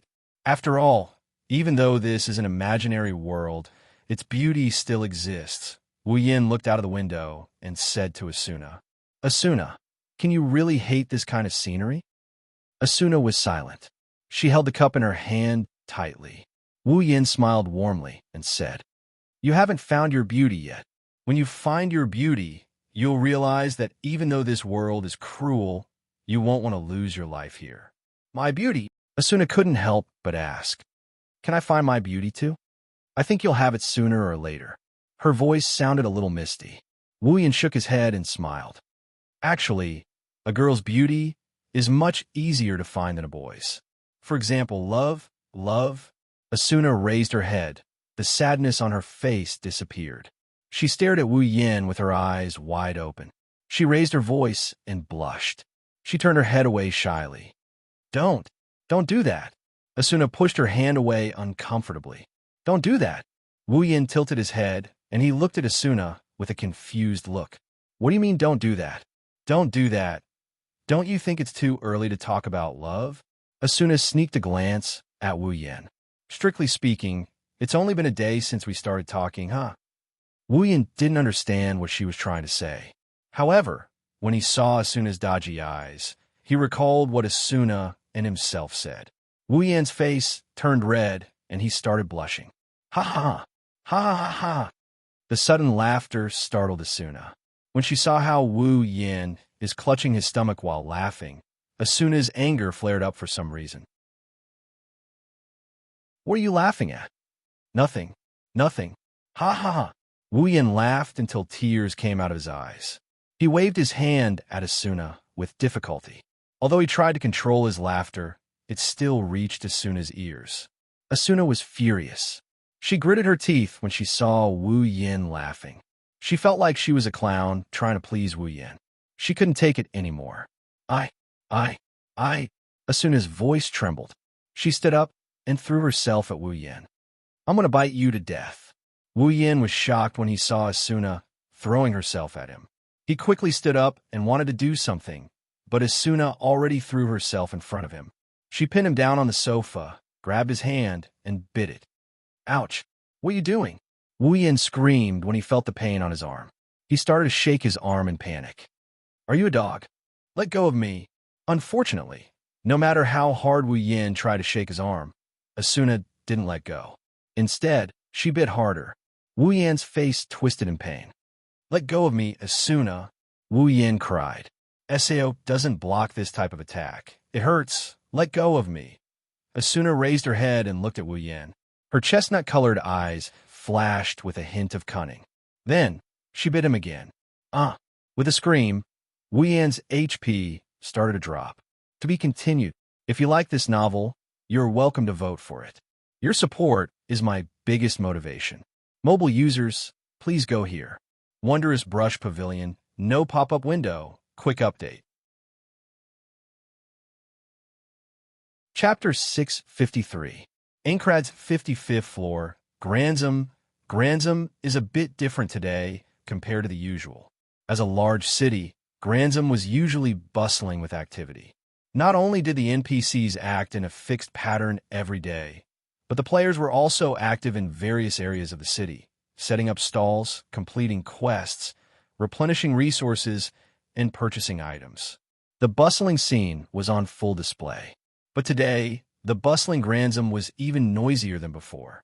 Not to mention the NPCs, even the players who had their own matters to attend to, such as setting up stalls and completing quests. Even the players who came out to purchase all sorts of items gave up on their original plans and headed in one direction. Their faces were filled with excitement, and their eyes were filled with passion as though they were groupies. The direction they're heading towards is the Knights of the Blood's HQ. Knights of the Blood's HQ, the plaza outside the gates, all the gamers who had rushed over huddled close to each other and formed circles. Their heads were connected together, and pairs of arms were waving above their heads. Along with the clamor, cheers, and cheers, the scene was a mess. Look at the number of people. There's at least 1,000 of them. At the front of the circle of people were the Knights of Blood Oath members, who were wearing the same guild uniform and armor, forming a circle as well. They kept the people outside the circle and did not allow them to take even half a step into the lightning pool. In the center of the circle was a square with a diameter of about 100 meters. At the center of the square stood 2 figures. The players who saw the 2 figures couldn't help but shout out loud, "Wu Yan, Heathcliff!" The 2 stood facing each other. One black and one red figure stood out among the crowd. Their cloak and coat were fluttering in the wind. Who knows if it's because of the wind, or maybe it's because of the crowd. They looked at each other from afar, as if they're the only ones left in the world. Asuna stood in front of the Knights of the Blood's encirclement. She was gesturing at the Knights of the Blood's HQ members while saying something. It's obvious that she's the one who's maintaining order here. However, it seemed like Asuna was trying her best to maintain order at the scene. In fact, her chestnut-colored eyes that kept moving towards the center of the encirclement betrayed her heart. It's clear what she really cares about. Heathcliff looked around and shook his head when he saw the crowd around him. "I'm sorry, Wu Yan-Cohen. I'm sure you don't like this kind of noisy scene, right?" Even Heathcliff himself didn't know how the news of their duel got out. But it's not hard to guess. After all, both Wu Yan and Heathcliff aren't ordinary people. One of them is the strongest player in the game. The other is the leader of the strongest guild in the game. No matter which side it is, they're both characters that most players look forward to. Now that 2 of them are about to duel each other, it's only natural that the crowd would go crazy. It's understandable that such a scene would happen. "I don't like it." Wu Yan glanced around and said casually. "But it's not the first time I've seen something like this." "Oh." Heathcliff narrowed his eyes and said thoughtfully, "It seems like Wu Yan-Cohen has a special identity in the real world. I'm just a nobody." Wu Yan shrugged. "Not worth mentioning. You're being too humble." Heathcliff smiled. "If you're just a nobody, then there's no one in this world who's famous. You said it yourself." Wu Yan looked at Heathcliff with a half-smile. He couldn't help but laugh when he saw the disbelief on Heathcliff's face. Sometimes people don't believe the truth. What can you do about it? Wu Yan is indeed a nobody in the real world of the Sword and Saber Dominion. He doesn't even have an ID card. Heathcliff assumed that Wu Yan must be someone important in the real world. Of course, he wouldn't believe Wu Yan's words. After all, he was once afraid of Wu Yan's background in the real world. Heathcliff swiped his hand across the air and opened his personal interface. He immediately sent a request for a duel to Wu Yan. At the same time, a window appeared in front of Wu Yan. Wu Yan glanced at Heathcliff and clicked OK. He then chose the first strike mode.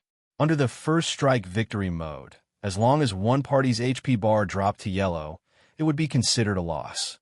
That party would only lose half of their HP, and they would lose the duel between Wu Yan and Heathcliff. A countdown timer that looked like a fighting game appeared out of thin air. The countdown timer started ticking down slowly. Heathcliff's expression instantly became calm. He raised a shield in his left hand. There was a sword under the shield. The shield looked like a scabbard as Heathcliff slowly pulled it out. Wu Yan reached out and grabbed the hilt of Heaven Gazer. He silently pulled the sword out and pointed it at the ground. Compared to Heathcliff's calm expression, Wu Yan's expression was very calm. He even had a faint smile on his face. It was as if he wasn't facing a top player, but a noob. Many people cheered for him. Of course, Wu Yan wasn't confident that he could face Heathcliff as if he was facing a noob. In fact, the situation was quite the opposite. He was the one who was at a disadvantage. Heathcliff's opponent wasn't an ordinary player. He was SAO's administrator, a GM. From a player's point of view, going against a GM is suicidal. Since when has a player ever defeated a GM? Even Wu Yin wouldn't dare to boast that he can beat Heathcliff, who has the authority of an administrator. But it's not like he doesn't stand a chance. In order to hide his true identity in public, Heathcliff wouldn't dare to use his administrator's authority. First of all, he couldn't use functions that directly affect others, otherwise his identity would be exposed. Secondly, he couldn't use invincibility functions either. Otherwise, everyone would be able to see through his disguise. The only function Heathcliff could use was to keep his HP bar above yellow, or to allow his actions to break through the system's restrictions in an emergency. In the past battles, Heathcliff had always used this function, and it alone was enough. Heathcliff's HP wouldn't drop below half of his HP, which was another form of invincibility. In this case, when used in the first strike victory mode, Heathcliff was basically invincible. No matter what, the opponent couldn't force Heathcliff down to half of his HP. So how could they win? Wu Yin was in the same situation. No matter how strong he was, he had no chance of winning against Heathcliff as a player. However, as mentioned before, it wasn't like he was completely helpless. Wu Yin estimated that he would be able to force Heathcliff to a draw if he only used half of his invincibility. Plus, with some tricks, Heathcliff wouldn't be able to do anything to him even if he only used half of his invincibility. The end result was still very debatable. However, things always change according to plan. Wu Yin didn't know what would happen in this duel. He might really lose, and if he lost, he would have to join Knights of the Blood. No one knew what the real result would be. Wonderful brush pavilion, no pop-up window. Quick update. Remember. Chapter 654. The sound of the countdown reverberated in the air and reverberated in all directions. Hearing the clear countdown sound, all the noise in the venue gradually died down. In the end, there was complete silence. Looking at the two figures standing opposite each other in the center of the arena, the crowd subconsciously slowed down their breathing. They didn't even dare to blink, afraid that they would miss the most exciting second, the most blood-boiling moment. No one doubted the degree of excitement of this duel, because the two people standing there were definitely not ordinary people. The members of Knights of the Blood seemed to have forgotten that they were supposed to maintain order in the square. Asuna also clenched her fists and looked back and forth between the two. A trace of nervousness and worry could be seen in her eyes. As for who she was worried about, only she knew. A gust of wind blew across the square, causing the hair and clothes of the two people to flutter. The countdown had reached the last 10 seconds, and the atmosphere instantly became dead silent. 5, 4, 3, 2, 1, 0 thump. The countdown sound was louder than any other sound before, pushing the atmosphere of the square to its peak. In an instant, the two people standing opposite each other moved at the same time. After images suddenly flashed from where the two of them were standing. The two of them, who were originally 5 meters away from each other, instantly rushed in front of each other. Their gazes met and froze. Clang! The two swords collided violently, and the clear sound of weapons clashing rang out. A wave of air rolled up from the place where the two weapons collided, whistling and sweeping in all directions. Only at this time did the onlookers realize that the two of them were already facing each other. Sparks flickered at the point where the two weapons clashed. The two swords, one big and one small, fiercely collided with each other. The sound of friction like scraping glass could be heard one after another. Wu Yin and Heathcliff were in a deadlock with their swords in hand, but if you pay closer attention, you will notice that the two swords are in a deadlock. The two people who were in a deadlock have completely different expressions. Wu Yan's wine-red eyes stared straight at Heathcliff's somewhat ugly face. The corner of his mouth curled up, and he let out a sneer. Then, he suddenly exerted force on his sword. The Heaven Gazer pressed down on Heathcliff. He felt an unparalleled force coming from his sword, and with a muffled sound, he was sent flying. The crowd around him exclaimed in surprise. Heathcliff gritted his teeth and steadied himself. He then looked at Wu Yin, who was standing opposite him with a sword in hand. His expression became slightly solemn. What a strong strength. Wu Yin smiled slightly. Heathcliff's pupil shrank. Wu Yan's figure quickly appeared in front of him. Only strength. As soon as his voice fell, a strong wind blew past Heathcliff's body. Heathcliff only had time to put his shield horizontally in front of him. A muffled sound rang out as a huge force directly hit Heathcliff's shield. Heathcliff was once again pushed back a few steps. As for Wu Yin, he had already raised his heaven gazer again and looked at Heathcliff with a smile. Heathcliff's expression turned ugly. Everyone saw that in the two exchanges, Wu Yin was unharmed, but Heathcliff's HP bar was reduced by a small chunk. The first exchange of blows. Without a doubt, he had the upper hand. Oh! The crowd cheered and cheered, offering the best cheers for this wonderful battle. So strong, Asuna murmured. Even the leader's defense couldn't completely block Yin Kuan's damage. Yin Kuan is really strong. Looks like I underestimated you. Heathcliff sighed. His face was tense. I didn't expect your strength and dexterity to be so high, and your reflexes are also so strong. I miscalculated. Wu Yan's eyes flashed, and he said jokingly, "Can I take it that you want to admit defeat?" Heathcliff chuckled and placed a shield in front of him. No matter what, I'm still the leader of a guild. I won't admit defeat so easily. Then let's continue. Wu Yan licked his lips. Have fun. Have fun. Then, fight. Heathcliff hid his face behind his shield so that no one could see his expression. He stomped on the ground and charged forward at full speed. Wu Yan stopped smiling and swung Heaven Gazer. A blue light flashed from the sword and alerted Heathcliff. It was a sign that he was about to use a skill. Despite being cautious, Heathcliff still charged at Wu Yan with a shield. Wu Yan waited until Heathcliff was right in front of him before he swung Heaven Gazer. Heathcliff stared at the black greatsword that was swinging towards a shield. He knew that, with Asuna's strength, he would be the one at a disadvantage. That was why he chose to dodge the attack without hesitation. Heathcliff's charging posture suddenly changed. As if he was forcibly breaking the momentum, Heathcliff changed his direction and moved to Wu Yan's side. Heaven Gazer brushed past his body and crashed into Wu Yan. Bang! A hand suddenly pressed against Heathcliff's shield, stopping Heathcliff's momentum completely. Wu Yan pushed his hand hard and the shield was knocked away, revealing Heathcliff's figure. At the same time, Heaven Gazer, which was glowing with the light of skill, swung down towards Heathcliff's chest. With his shield knocked away, Heathcliff lost his balance and fell backward. Seeing the black greatsword rushing towards him, Heathcliff's expression changed for a moment, but he quickly regained his composure. At the critical moment, Heathcliff's falling body suddenly stabilized. The shield that had been knocked away suddenly appeared in front of the Heaven Gazer at an unimaginable speed. It was as if time had stopped except for Heathcliff's body. Seeing this, Wu Yan's eyes flashed with excitement. Bang! The greatsword and the shield collided, and then quickly separated. Wu Yan's eyes turned cold. He knew that it was impossible for a normal player to do what Heathcliff did just now. Heathcliff's body was about to hit the ground, but he suddenly stabilized himself and straightened his body. His shield also inexplicably accelerated. It was obvious that Heathcliff had broken the system's restrictions on his movements.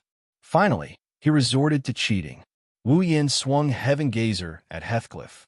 He swung Heaven Gazer at Heathcliff's shield. Wu Yan's arm moved at a strange speed as he channeled more and more power into the shield. Every power he channeled into Heathcliff's shield was comparable to the power he channeled into Heathcliff's shield. Bang!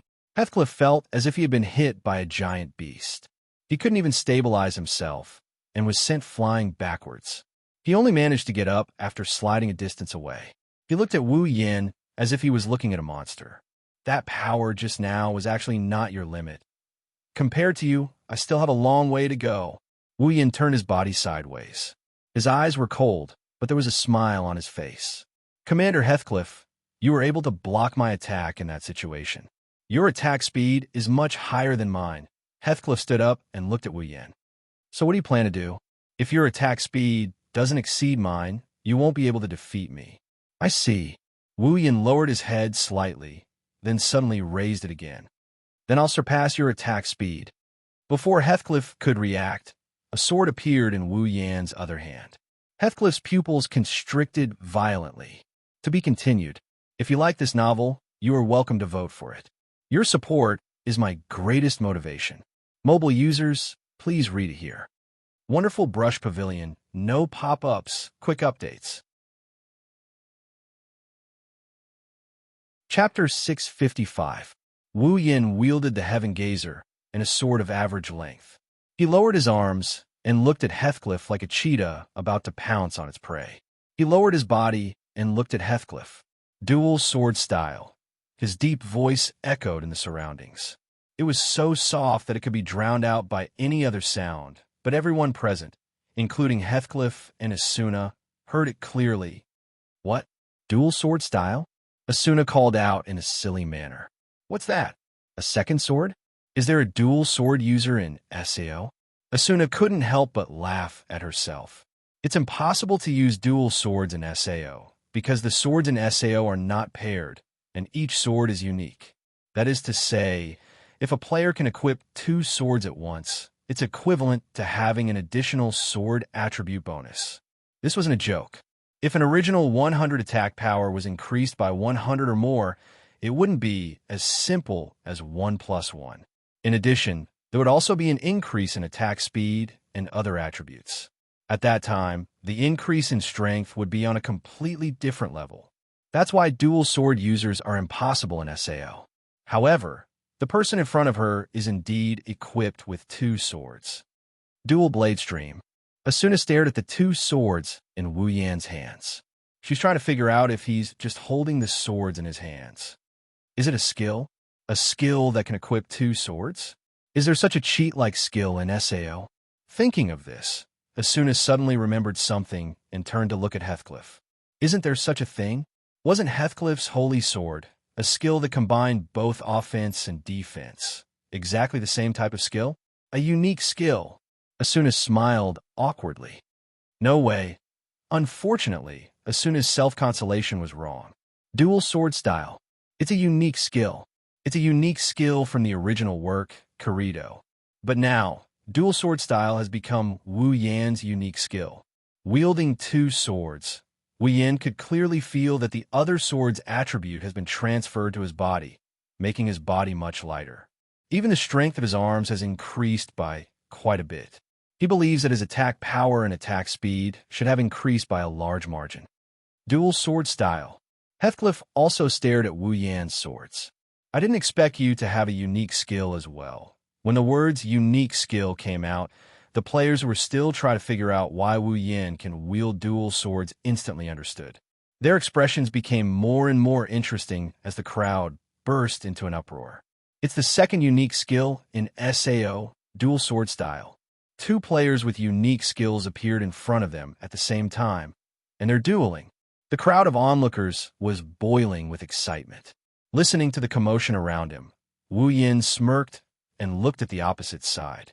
You seem to be very surprised. You clearly have your own unique skill. Wu Yan wasn't surprised that Heathcliff knew about dual sword style. He designed this skill for the player with the fastest reaction speed in the game. In the original work, Kirito was the fastest player in SAO, so it's not surprising that he became the fastest player. After all, no matter how fast Kirito's reaction speed is, he's just a normal human. How can he compare to Wu Yan, who isn't a human? But judging from Heathcliff's reaction, it seems like he doesn't know that 2 blades is in his hands. It is indeed surprising. Heathcliff's expression seemed to have changed for a moment. A player with a unique skill is incomparable to a normal player. You're not a normal player to begin with. How can I not be surprised when you have a unique skill as well? Heathcliff didn't expect Wu Yan to be the one to get his hands on this unique skill. But it's also within reason. If the person in front of him didn't have a unique skill, then who else in SAO was qualified to have a unique skill? Don't be surprised, Commander Heathcliff. Wu Yan crossed his arms and raised his swords. There's more to come. Taking a step forward, a glint flashed in his eyes. Starburst airstream slash. Heathcliff's expression froze, and he hurriedly raised his shield. Almost at the same time, a figure rushed in front of Heathcliff's shield, and in the next moment, countless sword shadows covered the sky and covered the earth as they violently attacked. Heathcliff immediately took a few steps back, trying to break free from the onslaught of swords. But while he was retreating, Wu Yin came at him and mercilessly slashed at Heathcliff's shield. Bang! Bang! Bang! Bang! As the shadow swords landed on Heathcliff's shield one after another, Heathcliff's body trembled violently as he was forced to retreat. The powerful force of the shadow swords caused a small portion of his HP bar to drop. Even though the small portion of his HP bar couldn't be any smaller, the shadow swords continued to land on him. Over time, his HP bar was reduced by more than half. With both swords in hand, Wu Yin closed his eyes and slashed at Heathcliff with the two swords. The sound of swords colliding with shield reverberated in the air. Wu Yin seemed to be immersed in this beautiful sword dance. He used infinite martial arts to execute Starburst Airstream Slash in the best way, at the best time, and with the most powerful technique. Not only that, but he also gained a lot of strength from the additional sword attribute. Heathcliff was pushed back again and again. His eyes were wide open and his teeth were clenched tightly. He almost lost his grip on the shield because of the powerful force. But Wu Yan's attack speed was so fast that if Heathcliff reacted in time, he would suffer a fatal blow. So Heathcliff had no choice but to endure. Heathcliff shouted. He held his shield tightly, but he couldn't stop himself from being pushed back. Finally, he couldn't hold on any longer. Bang! The shield in his hand was knocked away in an instant, and a black greatsword came stabbing at Heathcliff's forehead. Bang! Heathcliff shouted again. He used his administrator privileges to break the system's restriction. The shield that was knocked away suddenly appeared in front of the Heaven Gazer and blocked it. At this moment, another sword slashed at Heathcliff's neck from the other side. Heathcliff's expression changed. He had no choice but to break the system's restriction again and block Wu Yan's slash with his longsword. There was a loud clang, and surprisingly, there was also a cracking sound. Wu Yan and Heathcliff froze at the same time. Bang! Wu Yan's other sword cracked and shattered into pieces before disappearing into thin air. TCH. Wu Yan pursed his lips and jumped away, putting some distance between him and Heathcliff. Heathcliff gasped for breath and forced a smile. Looks like Wu Yan Kuin's other weapon isn't ideal. Well, I guess I can't find a weapon that's as good as the Heaven Gazer, so I can only use this to make up the numbers. Wu Yan helplessly threw away the sword hilt and looked at Heathcliff with a smile. But Commander Heathcliff doesn't look too good either. With your current HP, you'll drop to yellow after one more hit from me, right? Heathcliff's expression darkened when he heard Wu Yan's words. He glanced at his own HP and then looked forward. His face was expressionless, but his heart was filled with helplessness. Heathcliff was caught between a rock and a hard place. Wonderful brush pavilion, no pop-up window, quick update, remember. Chapter 656. Wu Yan's attack power was enough to break through Heathcliff's defense. With Heathcliff's current HP bar, even if he had a shield to block another attack from Wu Yan, his HP bar would drop to yellow. And the moment Heathcliff's HP bar dropped to yellow, he would lose, of course. Heathcliff had the administrator's permission to keep his HP bar from dropping to yellow. So, even if he let Wu Yan attack him for a whole day, his HP bar wouldn't drop to yellow, let alone one attack from Wu Yan. But this wasn't enough to guarantee Heathcliff's victory. With so many people here, anyone with a discerning eye can see that with his current HP bar, he won't be able to take a hit from Wu Yan. After one hit, his HP bar will drop to yellow. If he can take a hit from Wu Yan and his HP bar doesn't drop to yellow, then his identity will be exposed. However, if he didn't keep his HP above the yellow level, he would also lose the duel because his HP would drop to the yellow level after receiving the attack. So, Heathcliff was really stuck in a difficult situation. To get out of this situation, Heathcliff had two options. The first option was to clear Wu Yan's HP bar to yellow before Wu Yan attacked him. That way, Heathcliff would win. However, Heathcliff clearly saw that Wu Yan's HP bar was full. From the start of the duel, Wu Yan was the one attacking him. Heathcliff, who was inferior to Wu Yan in terms of strength and speed, didn't even manage to land a single hit on Wu Yan. How could Heathcliff reduce Wu Yan's HP bar to half in one hit?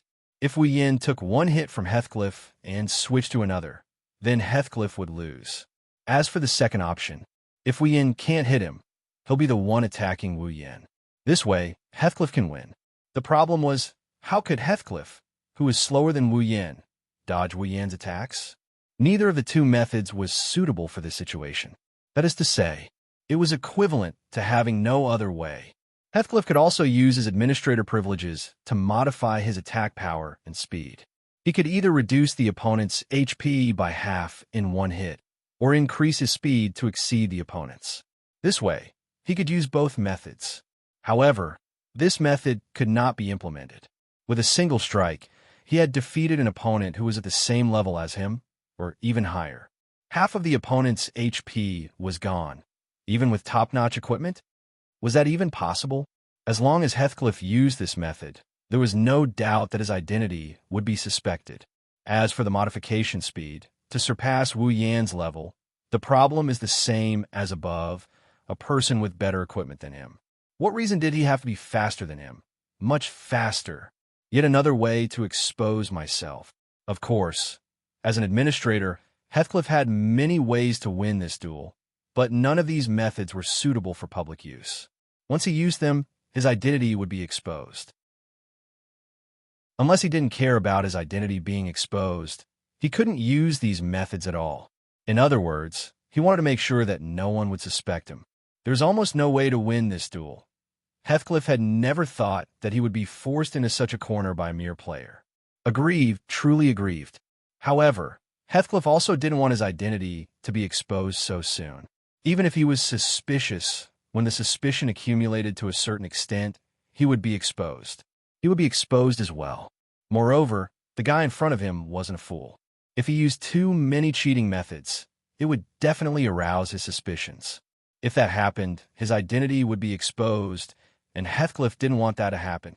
Poor Heathcliff thought that he had to keep his identity a secret, but he didn't know that his opponent had already known about his identity from the very beginning.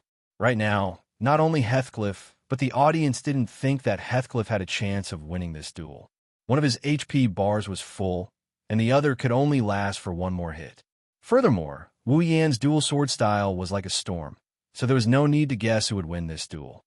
Even the members of Knights of the Blood didn't think that their commander had a chance of winning, let alone the rest of the audience. The entire scene became silent as the two people in the center of the square became silent. Everyone's attention was on Heathcliff. Their eyes were filled with nervousness and anticipation. They were waiting for Heathcliff's next move, or perhaps they were waiting for Heathcliff to turn the tables around. Wu Yan didn't say anything. He just held the heaven gazer and stared at Heathcliff without moving an inch. However, Heathcliff knew that if he made any movement, this person would attack him. Heathcliff stared at the figure in front of him. His expression didn't change at all, but the emotions in his eyes kept fluctuating until... Sigh. Heathcliff sighed and relaxed his tense body. He sheathed his sword into his shield. Dual sword style is really strong. Heathcliff shook his head and smiled. If Wu Yan, Kuin's weapon, didn't run out of durability, I would have lost long ago. Commander Heathcliff, you're underestimating yourself. Wu Yan shrugged. Divine Sword is a unique skill. If my stats weren't higher than yours, I don't know what would have happened. You can say that I'm relying on the convenience of my equipment. Wu Yan was lying. How could he rely on his equipment when he had the strength and speed to surpass the current top players? Wu Yan's stats may be higher than the top players, but they aren't ridiculously high. The main reason for this is because of Infinite Arm's refinement. It allows him to perfectly utilize the basic abilities of these stats to their limits or even surpass them. This is why there is such a clear difference. Without Infinite Armory, Wu Yan wouldn't be that much stronger than Heathcliff and Corrido. After all, there were many things in this world that required balance and fairness. Wu Yin only said that to give Heathcliff a way out. Heathcliff had already put away his weapon, so there was no doubt about it. Heathcliff looked at Wu Yin seriously and turned around. Wu Yin, the Fey swordsman, you really live up to your title as the strongest player. I admit defeat in this duel. As soon as he said that, the symbol of victory on the duel sign in the air pointed at Wu Yan's direction, informing everyone that Wu Yin is the victor of this duel. Oh! The players cheered as they congratulated the victor standing in the center of the stage. After today's battle, the mysterious Fey swordsman will enter the eyes of the players. The Fey swordsman's name, Wu Yin, will be etched into the hearts of the players. And along with that, the title of the strongest player. Even in his normal state, he was able to defeat Heathcliff, who had a unique skill, not to mention the short-lived dual sword style that also had a unique skill. I'm afraid the entire SAO is going to be excited about the second unique skill in the game world. Wu Yin chuckled, put the Heaven Gazer back on his back, and walked out of the duel with his back facing Heathcliff. Wherever he went, the players automatically made way for him and cheered for him to walk out of the duel. Heathcliff stared at Wu Yan's back. He didn't even acknowledge the arrival of the Knights of the Blood Oath. He rubbed his sword and shield as he muttered to himself. I'm looking forward to the duel with you. If you like this novel, you're welcome to vote for it. Your support is my biggest motivation. Mobile users, please go here to read. Wondrous Brush Pavilion, no pop-ups, quick updates. Chapter 657. Aincrad's 55th floor grants him. Inside a restaurant, Wu Yin and Asuna sat across from each other. The table in front of them was filled with all sorts of dishes. They didn't touch anything because they weren't in the mood to eat. To be more precise, one of them is spacing out while the other is looking around in annoyance. She kept sighing and sighing. Players filled up the restaurant one after another. There were even people queuing up at the entrance of the restaurant. Most people would think that the restaurant's business is booming because of the delicious food, but Wu Yin knew that they had an ulterior motive. Most of them only had a single drink in front of them. They looked more like they were drinking tea than eating. They kept sneaking glances in Wu Yin and Asuna's direction. When they got caught, they would look away and they would look back at Wu Yin and Asuna again. They looked like paparazzi, but they didn't look very professional. And the whispers of these people from time to time also revealed their purpose in doing so. Isn't that the Fey swordsman Wu Yin and the Flash, Asuna? Why are the two of them together? Are they on a date? No way. The Fey swordsman just defeated the leader of the Knights of the Blood, and Lady Asuna is the vice leader of the Knights of the Blood. Why would she go on a date with someone who defeated her leader? Are they here to get back at him? I think it's more like they're scouting for enemies. But why do I feel like they're on a date? No. Impossible. Lady Asuna, why would she go on a date with another man? That's the Fey swordsman Wu Yin, the strongest player in the game. Do you think he's a nobody? I bet Lady Asuna was impressed by Lord Wu Yan's strength. No way. Lady Asuna isn't that kind of person. What's going on? Good intentions. But Asuna-sama is so cute. Lord Wu Yin is also not bad. I say, do you dare to speak any softer? The corner of Wu Yan's mouth twitched as he listened to the whispers around him. His heart was about to explode. Asuna, on the other hand, was still in a daze. It seems like she didn't hear what they were saying. This made Wu Yin speechless. Don't tell me you brought me here to be watched by others? Wu Yin grumbled. Or do you want to watch you daydream? Wu Yin grumbled. Asuna stared blankly at Wu Yin and murmured. He really won. Wu Yin didn't know whether to laugh or cry. Are you that upset about my victory? It's not a shock. Asuna muttered. I just didn't expect that the regiment commander, who is usually regarded as invincible, would actually admit defeat. What can he do if he doesn't admit defeat? If the fight continued, I would still be the winner. It's not surprising that he admitted defeat. Of course, Wu Yin wouldn't tell Asuna the truth about the duel. This was the best outcome he could have hoped for. Otherwise, Heathcliff's identity might have been exposed.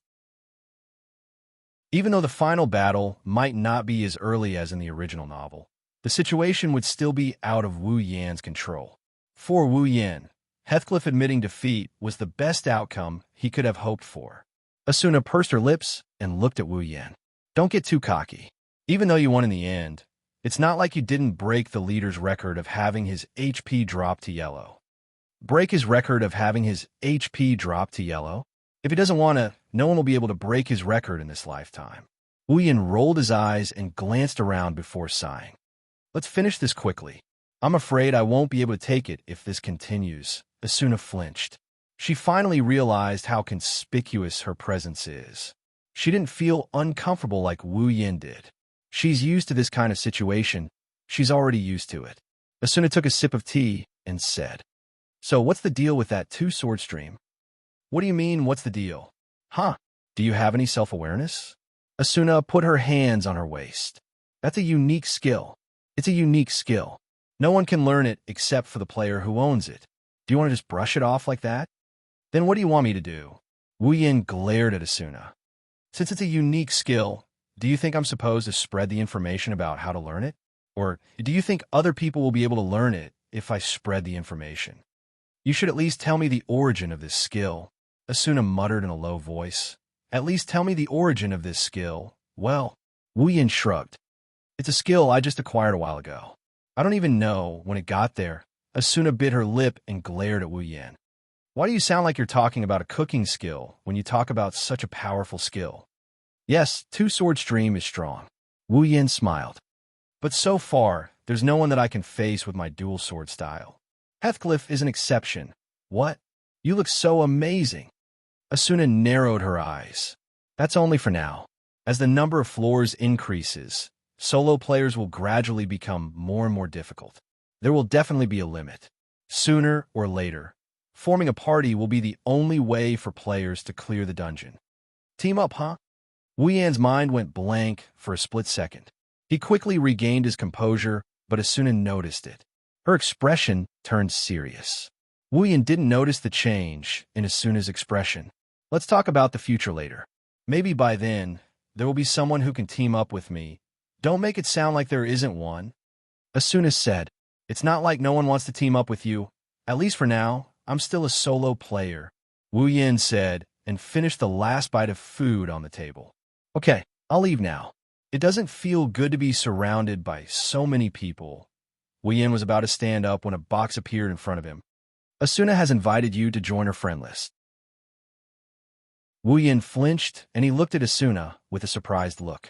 Asuna blushed, and she hurriedly tried to explain herself. Don't get me wrong, I just want to confirm if you're still alive. Wu Yan laughed when he saw how flustered Asuna was. He clicked OK, and they joined each other's friend list. Sure, I don't know why you're in such a hurry. Wu Yan rolled his eyes at Asuna. He waved goodbye to Asuna, and he walked towards the door. I hope you'll feel sad for me when I'm removed from your friend list. Wu Yan walked out of the cafeteria after saying that. What the hell? Asuna turned her head away in dissatisfaction. At the same time, an email arrived in front of Asuna, and her eyes narrowed. There were only a few words on the email, but Asuna couldn't help but take it seriously. We found the room where the boss is. Finally found it. Asuna stood up and touched the hilt of her sword. She glanced at the direction Wu Yan, left with a smirk on her face. We, the clearers, will be taking the boss. Sorry, Yin Kun.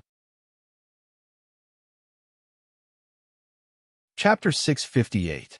Walking out of a weapon shop, Wu Yan rubbed his forehead and sighed. Wu Yan has lost count of the number of weapon shops that have disappointed him. Now that SAO has developed to a certain stage, blacksmithing has also become a profession, and it's becoming more and more popular. The weapons crafted by the best blacksmiths were obviously much better than the weapons dropped from monsters. Some of the weapons could be upgraded by the blacksmiths, making them even more powerful. Therefore, if a player needed a weapon, they would not run to the wilderness or the labyrinth area to hunt for it. Instead, they would buy it directly from the weapon shops opened by other players. It's the same for Wu Yan. The weapons and equipment dropped by the monsters can't satisfy his needs. He needs to start looking for weapons and equipment from the life profession players. Of course, it's not that Wu Yan's equipment can't keep up with his needs. On the contrary, this set of equipment is a set of godly equipment that he has amassed over a long period of time, including Heaven Gazer. Although they have accompanied Wu Yin for quite some time, after many rounds of grinding and leveling, they have become the most suitable equipment for Wu Yin. Even their levels are higher than top players. With this set of equipment, as long as Wu Yin is willing to spend money to upgrade them, it won't be difficult for him to keep them with him until the end of SAO. In other words, Wu Yin doesn't have to worry about changing his equipment. This is Wu Yan's previous thought. It's true that his current equipment can keep up with his progress and meet his requirements. There's no need for him to change his equipment. Even if he waits, he can continue to upgrade them. However, what he's worried about right now isn't the equipment he's wearing, it's the problem of the other weapon. Wu Yin has spent a lot of money to upgrade the Heaven Gazer. It's definitely the strongest god weapon in the game right now. However, with a dual sword style, one Heaven Gazer can't satisfy Wu Yin at all. The last time he fought with Heathcliff, the Heaven Gazer's durability was depleted due to the lack of equipment. In the end, Heathcliff had to admit defeat. If Wu Yin had a second weapon comparable to the Heaven Gazer at that time, not only would his stats be greatly increased, he would also be much stronger than he was when he was using a cheap weapon. In the past, he never had to resort to using dual sword Ryu against an enemy, so he never thought about this problem. But now, this problem has to be put on the agenda. Otherwise, if the weapon drops the chain at a crucial moment, that would be a huge joke. Since that day, Wu Yin has been planning to buy a suitable weapon. However, after so long, Wu Yin has visited almost every weapon shop on every floor, but he still hasn't found a suitable weapon. If it's not a problem with the blacksmith, it's a problem with the materials. Wu Yin hasn't been able to get a second weapon, and his dual sword style has been sealed. Fortunately, there's nothing that can threaten Wu Yin yet. Otherwise, Wu Yin would have to carry a bunch of cheap weapons around and replace them with a new one. He'll be a wasteful player. Suffering setbacks after setbacks, Wu Yin even had the idea of going straight to farming monsters to get a celestial weapon. If that's the case, it's not like there's no chance at all. But how long would he have to grind to get an ideal weapon? Wu Yin doesn't have that much patience. Wu Yin touched the hilt of Heaven Gazer on his back and pursed his lips. He opened his friend list and found Asuna's name. Wu Yin knows that Asuna has a friend who's a very good blacksmith. In the original work, Kirito got his second weapon from her. Before he found her, Kirito was just like Wu Yin. He's been struggling to find a second weapon. With Asuna's blacksmith friend's skill, it wouldn't be hard for her to make a god weapon with the right materials. However, Wu Yin didn't dare to click on Asuna's name to ask for her friend's location. It's not that he can't afford it. It's just that they haven't contacted each other since they became friends. Now that Wu Yin suddenly has to contact Asuna, Wu Yin felt awkward. It's as if he's afraid of hearing Asuna's voice. What Wu Yin didn't know is that his situation is very similar to that of those men and women who have feelings for each other waiting for the other party's call. They are waiting for the other party to contact them, but they don't dare to personally dial the number. Wu Yin scratched his face and looked at Asuna's name. He sighed for the umpteenth time and closed the interface. Let's keep looking. I've been looking for her for a while now. After giving himself an excuse to comfort himself, Wu Yin walked toward the teleport gate to look for his next target. Most towns and cities have a teleport gate. With this gate, players don't need to use teleport crystals to teleport between floors. Wu Yin may have a lot of money, but he's not so extravagant as to not use free stuff. When players use teleport crystals to teleport to other locations, they will be teleported to the teleport gate as well. This is a very convenient location for players. When he arrived at the teleport gate's plaza, Wu Yin heard an unusually loud commotion. Wu Yin frowned and looked towards the source of the noise. He saw a player in his 20s or 30s standing there, grabbing onto the passers-by and begging for something. However, the passers-by ignored him and even cursed at him. Only a small number of players frowned with a troubled expression on their faces. Wu Yin was confused by the situation. At this time, a familiar figure entered his sight. Blinking his eyes, Wu Yin walked up to the guy and stood behind him. "What are you doing here?" Kirito, who was staring at the player begging for his life, turned around and saw Wu Yin there. He gasped when he saw Wu Yin. "It's you. Why do you look like you've seen a ghost?" Wu Yan's mouth twitched. Are you surprised to see me here? Kirito finally came to his senses and scratched his head in embarrassment. Well, a little. The two have only met twice. The first time was when they were clearing the first floor's boss.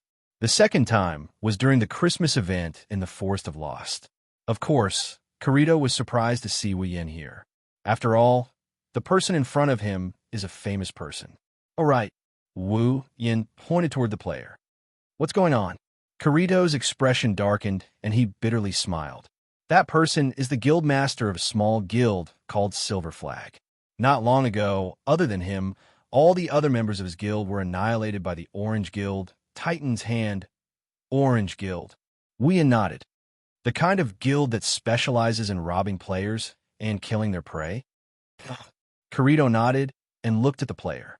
He wants someone to avenge him, but he doesn't want to kill them. He wants them to go to jail. Oh, what a nice guy. Wu Yan sighed. So, do you want to go? Kirito smiled and looked at Wu Yan. Do you want to go too? Wu Yan pondered for a moment. He rolled his eyes, and a sly smile appeared on his face. Hey, Kirito. Wu Yan smiled at Kirito. How about a bet? A bet? That's right. Let's see who can send the members of Titan's Hand to jail first. Wu Yan had a strange smile on his face. Whoever wins will have to agree to one condition within their power.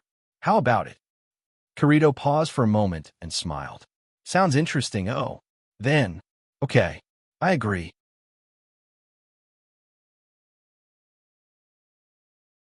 Chapter 659. Aincrad's 35th floor, Forest of Wandering.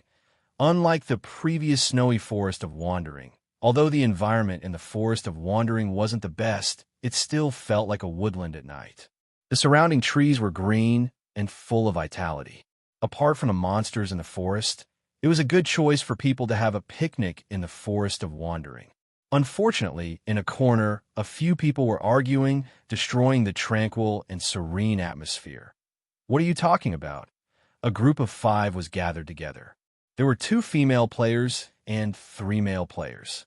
The 3 male players were standing on one side, looking a little lost.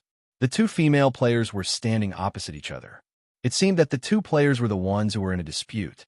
The tall female player with curly red hair and a slightly seductive appearance is looking at the item in front of her.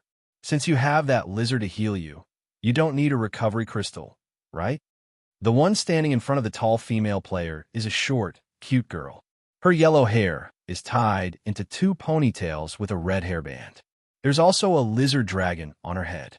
In terms of appearance, she's comparable to some of the top girls in SAO.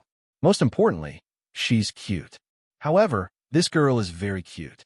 His red pupils were filled with indignation. You're the one. You're not going to the front lines. Why would you need a recovery crystal? Of course. The tall female player's voice was filled with provocation.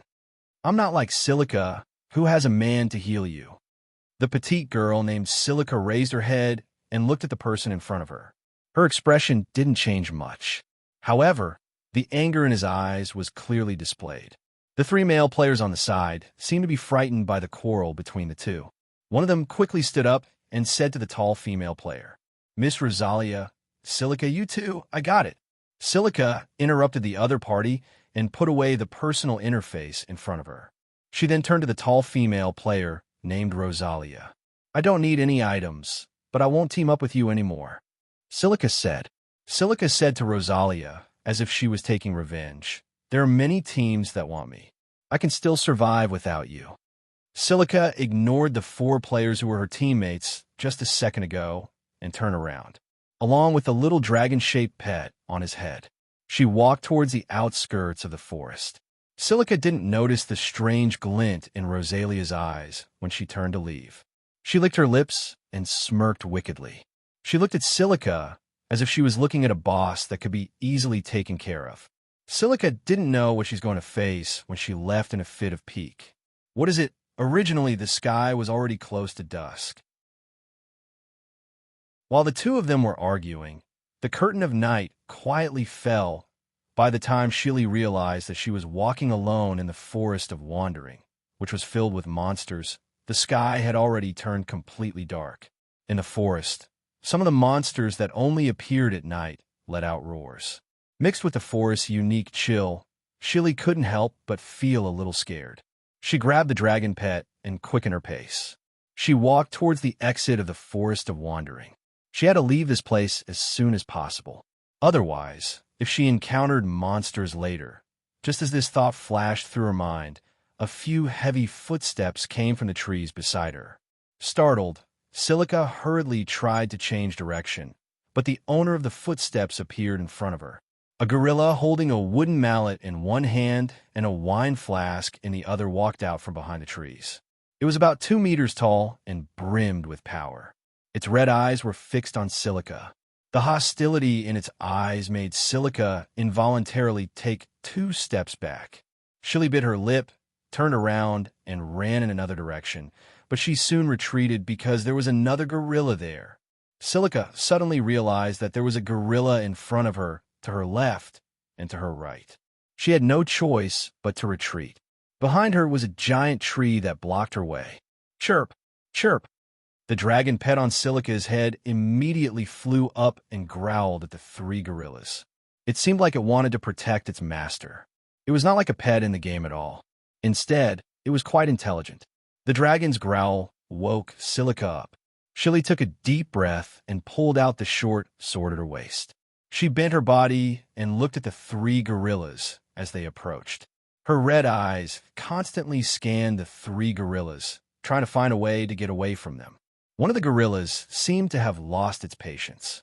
It opened its mouth and let out a roar. It took a step forward and rushed toward Silica. It smashed the wooden mallet in its hand. It did not show any mercy, even though its opponent was a cute little girl. Silica's expression changed. She jumped forward and dodged the attack from the gorilla's side.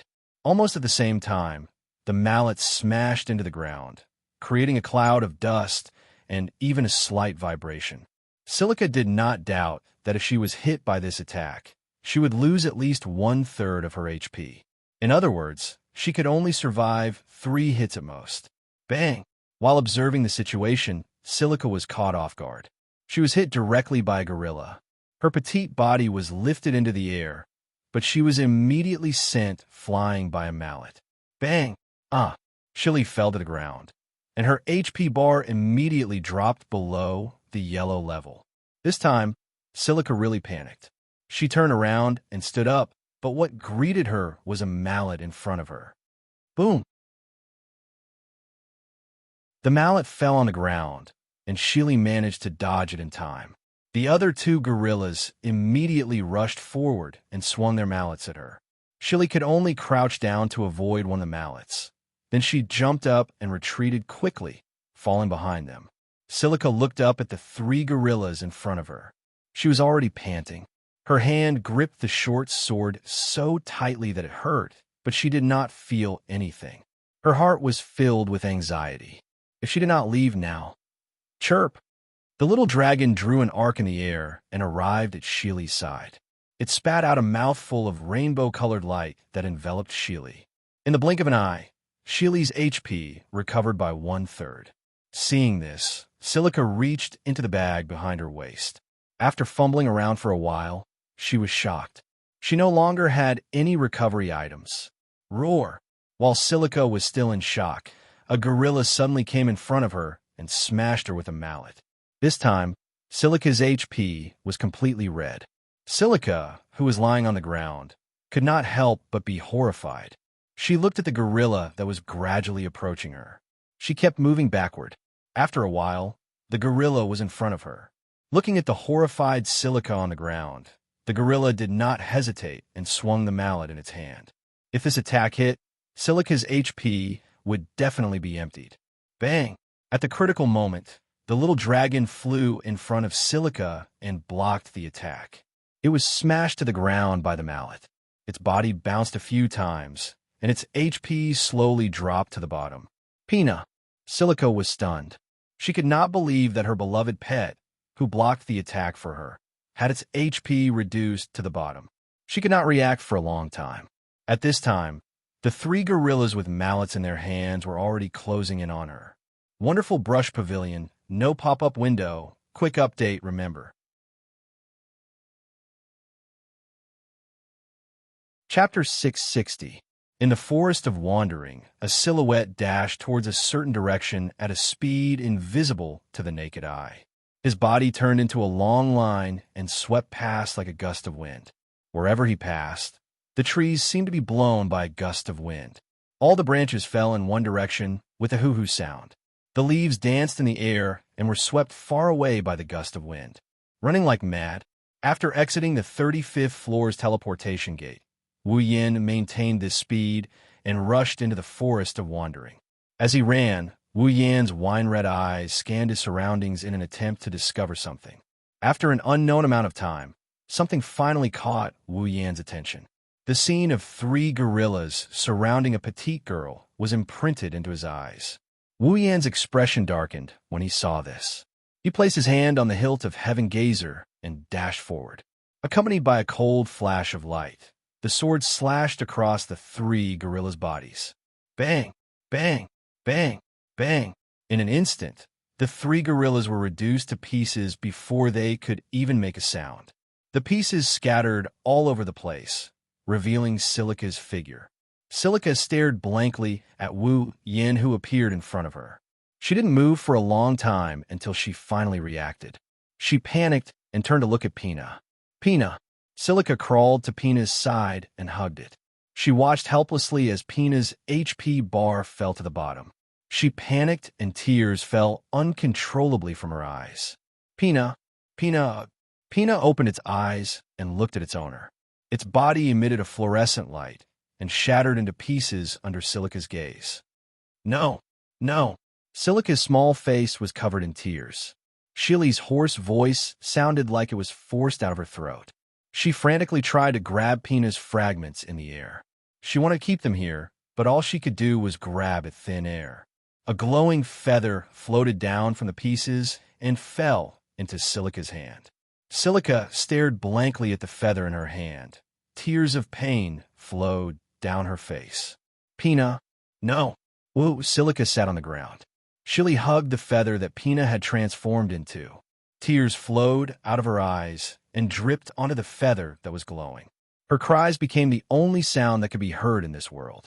Her cries filled the entire sky, and a sorrowful atmosphere permeated the air. The night wind carried a trace of desolation. Wu Yin sighed faintly as he looked at Silica, who sat on the ground and cried. Was he still a step too late?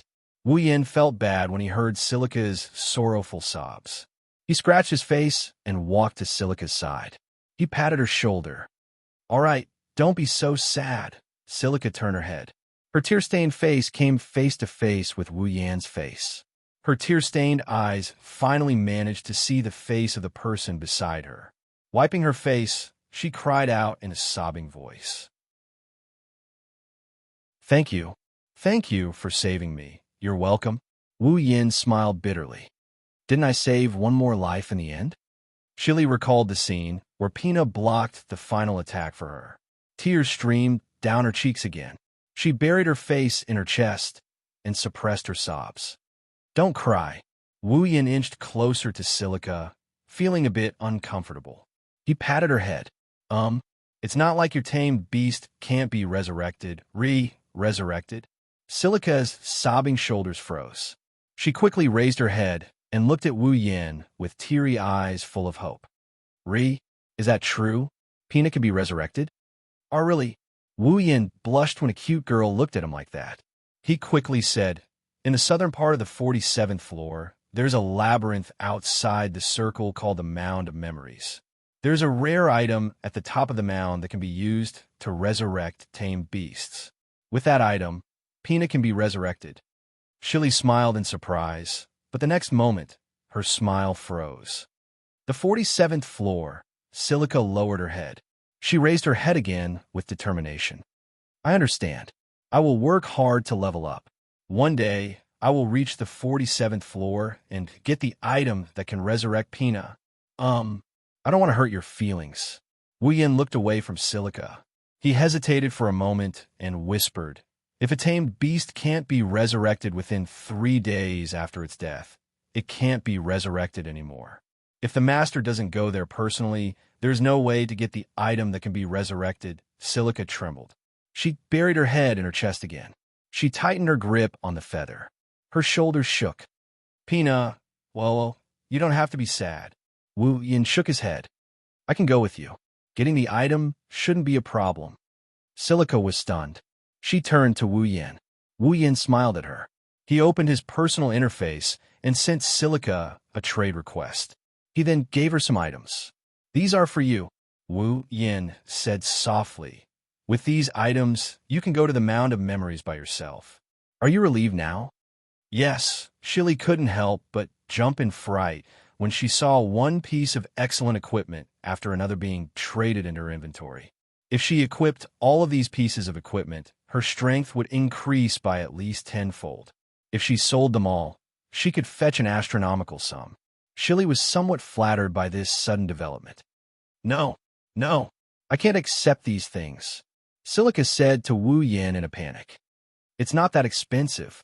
Wu Yin scratched his cheek in embarrassment. It's just some low-level items that I couldn't get rid of in the past. I didn't think they would come in handy today. You don't have to worry too much about them. How can I? Silica's voice became softer and softer. Her eyes were trembling as she looked at the items. Although Silica's rationality told her that she couldn't accept these items, her emotions told her that with these items, Pina would be saved. Looking at Silica, Wu Yin knew what she was thinking. He laughed and rubbed her little head.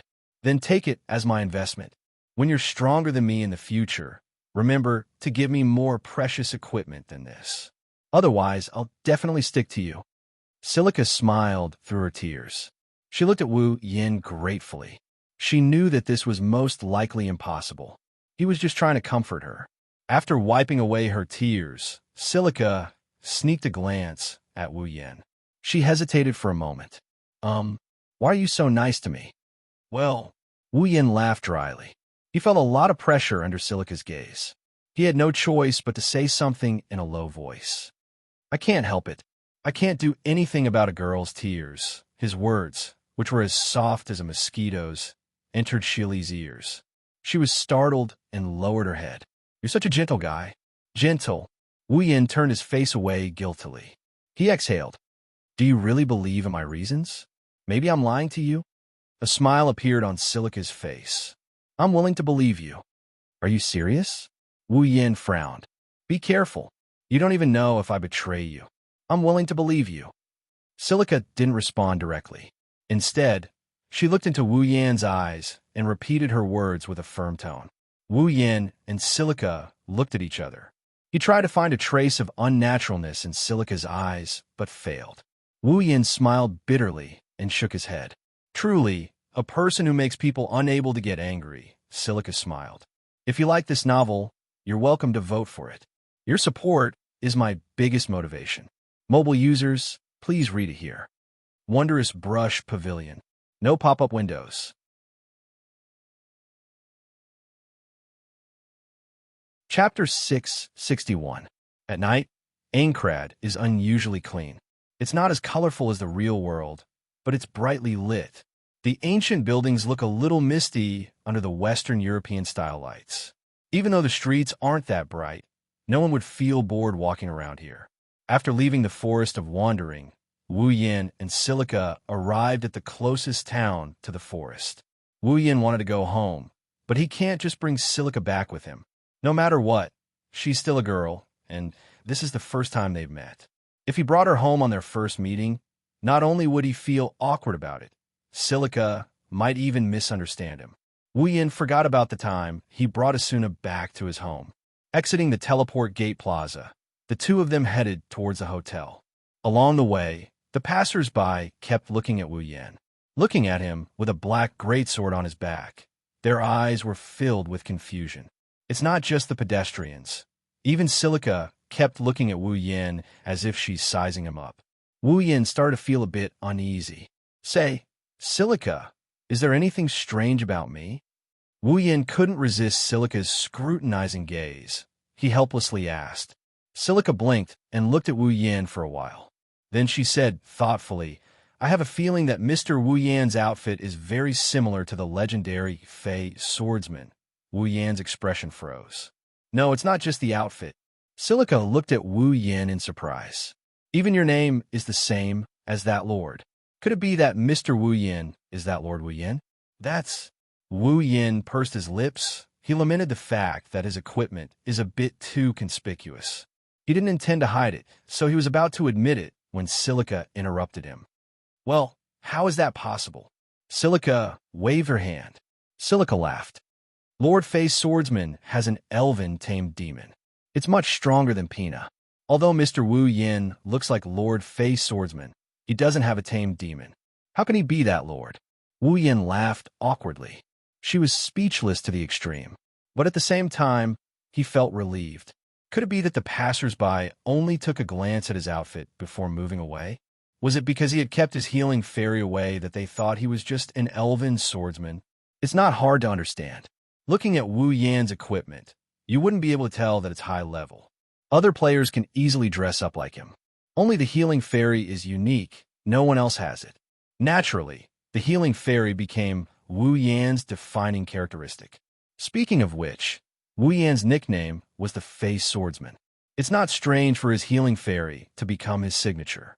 His healing fairy was different from Silica's Pina. Although they were both healing-type pets, his healing fairy's healing ability was much better than Pina's. It recovered 20% HP every minute.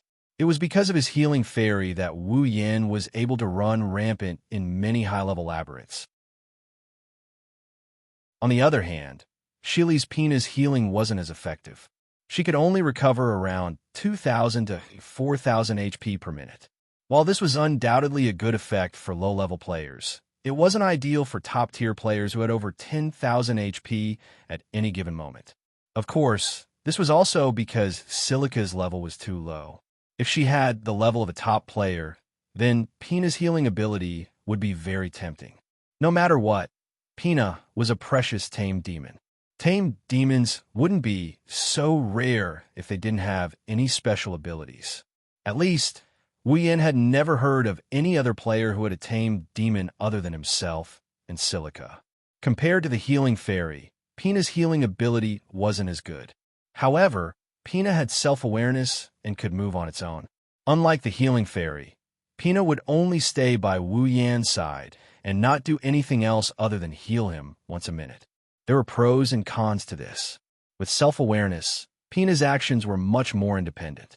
Sometimes, it could even bring unimaginable help to its master. For example, if Pina didn't help Silica block the attack, Silica would have died a long time ago. If it were Wu Yan's healing fairy, it would have watched Wu Yan die without hesitation. However, it was also because of this that the healing fairy could be stored in the tamed demon crystal at any time. There was no need to keep it by his side all the time. This saved Wu Yan a lot of trouble. If Silica's level could be increased, she would definitely become the target of all the guilds. Shaking his head, Wu Yan looked at Silica. All right, then, Silica, why did you call that? That Fey swordsman lord?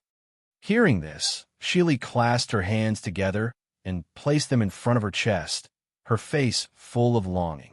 Of course, Swordsman is the strongest player in SAO.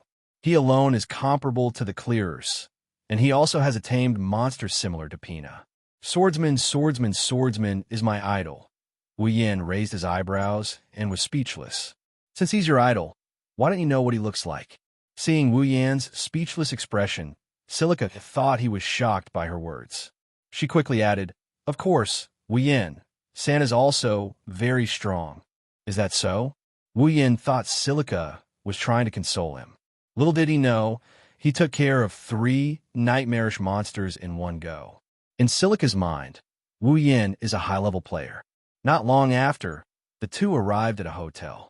Looking at the wooden building, Silica suddenly asked, By the way, Mr. Wu Yan-san, you should have your own home, right? Where's your home? It's on the 22nd floor.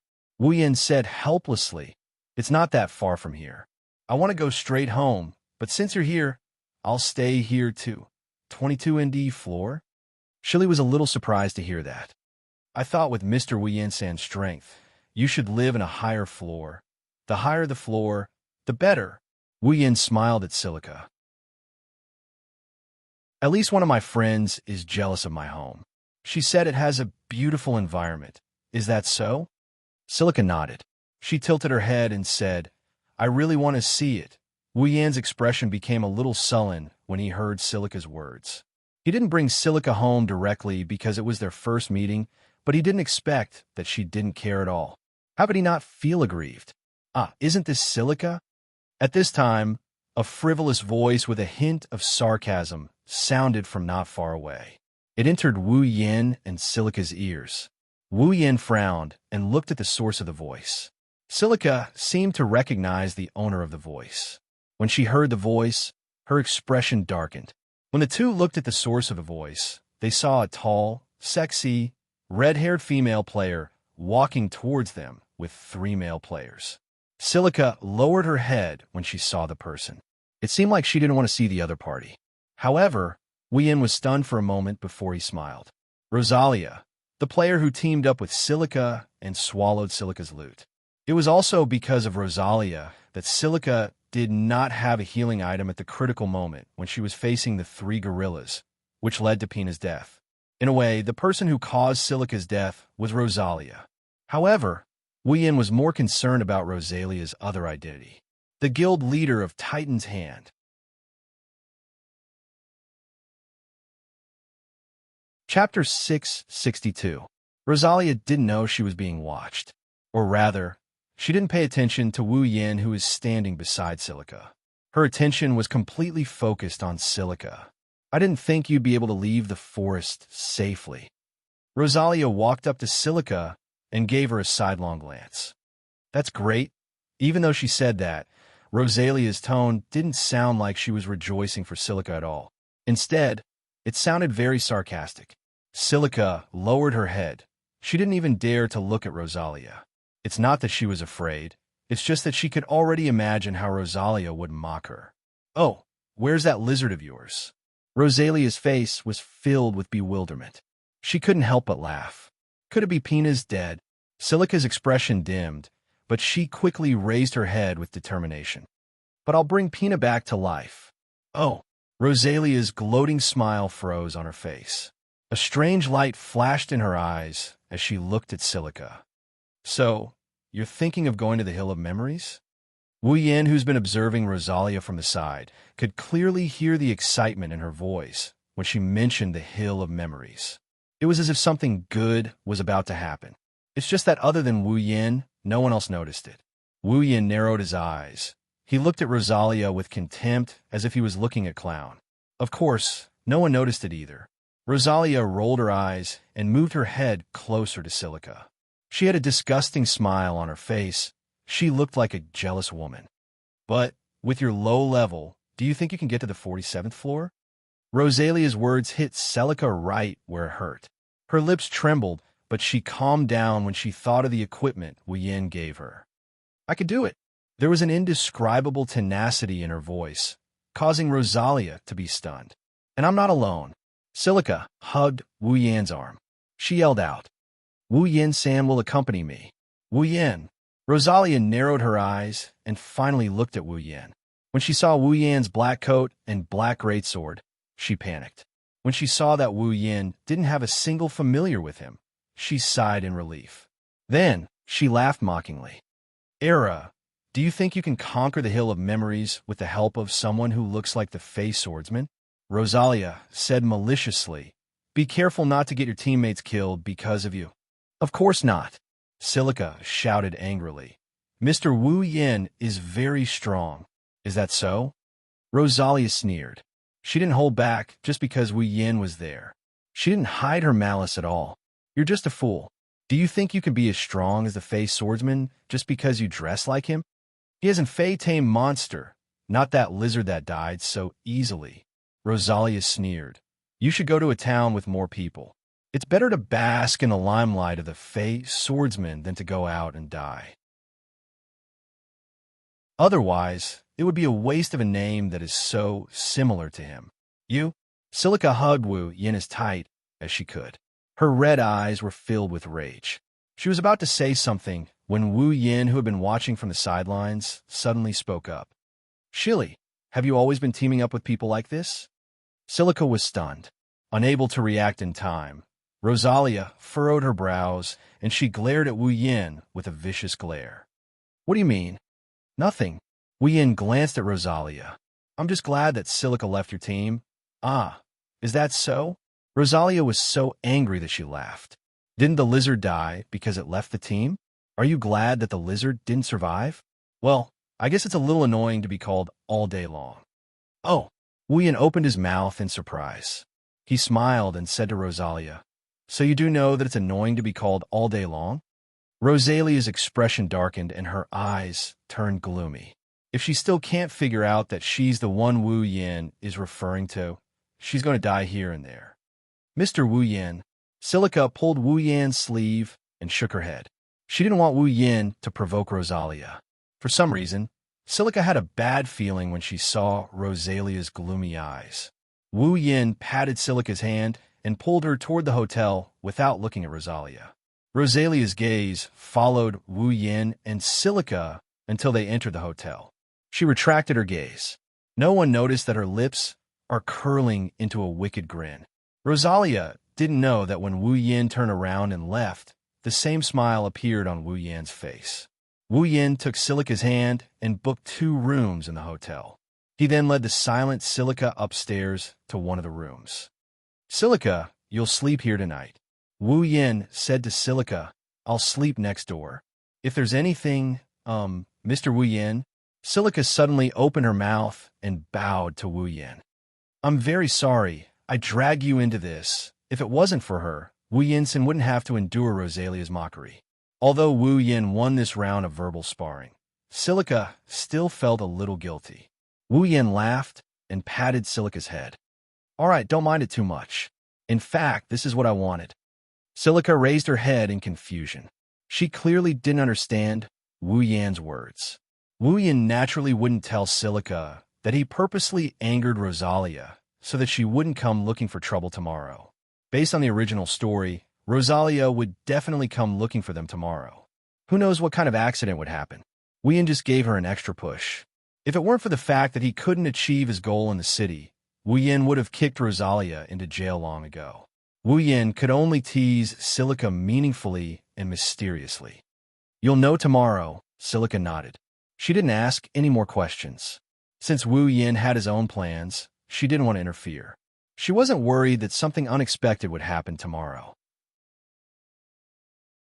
It would make Wu Yin feel the need to explain the cruel rules of this world to her. All right, you should go rest, Wu Yin said with a smile. Do you want something to eat? Silica said without hesitation. Cheesecake. Cheesecake. Wu Yin nodded. He opened his personal interface and searched for something in his inventory. I don't have any cheesecake, but I have the ingredients. Wait for me. I'll go downstairs and borrow the kitchen. Borrow the kitchen? Silica was surprised. She said with surprise, Does Mr. Wu Yin have cooking skills? You can make cheesecake? Yeah. Wu Yin puffed out his chest. I'm not bragging, but there's no food in this world that I can't make. Really? Shili beamed with joy. Mr. Wu Yin is really amazing. I'd love to try the cheesecake here, but I'm sure Mr. Wu Yin's cheesecake is better than the ones here. Where do you get your confidence from? Wu Yin chuckled. He was a little annoyed. In Silica's eyes, someone who could make cheesecake was amazing. As her idol, he should be on the same level as cheesecake, right? Wonderful brush pavilion, no pop-up window, quick update, remember.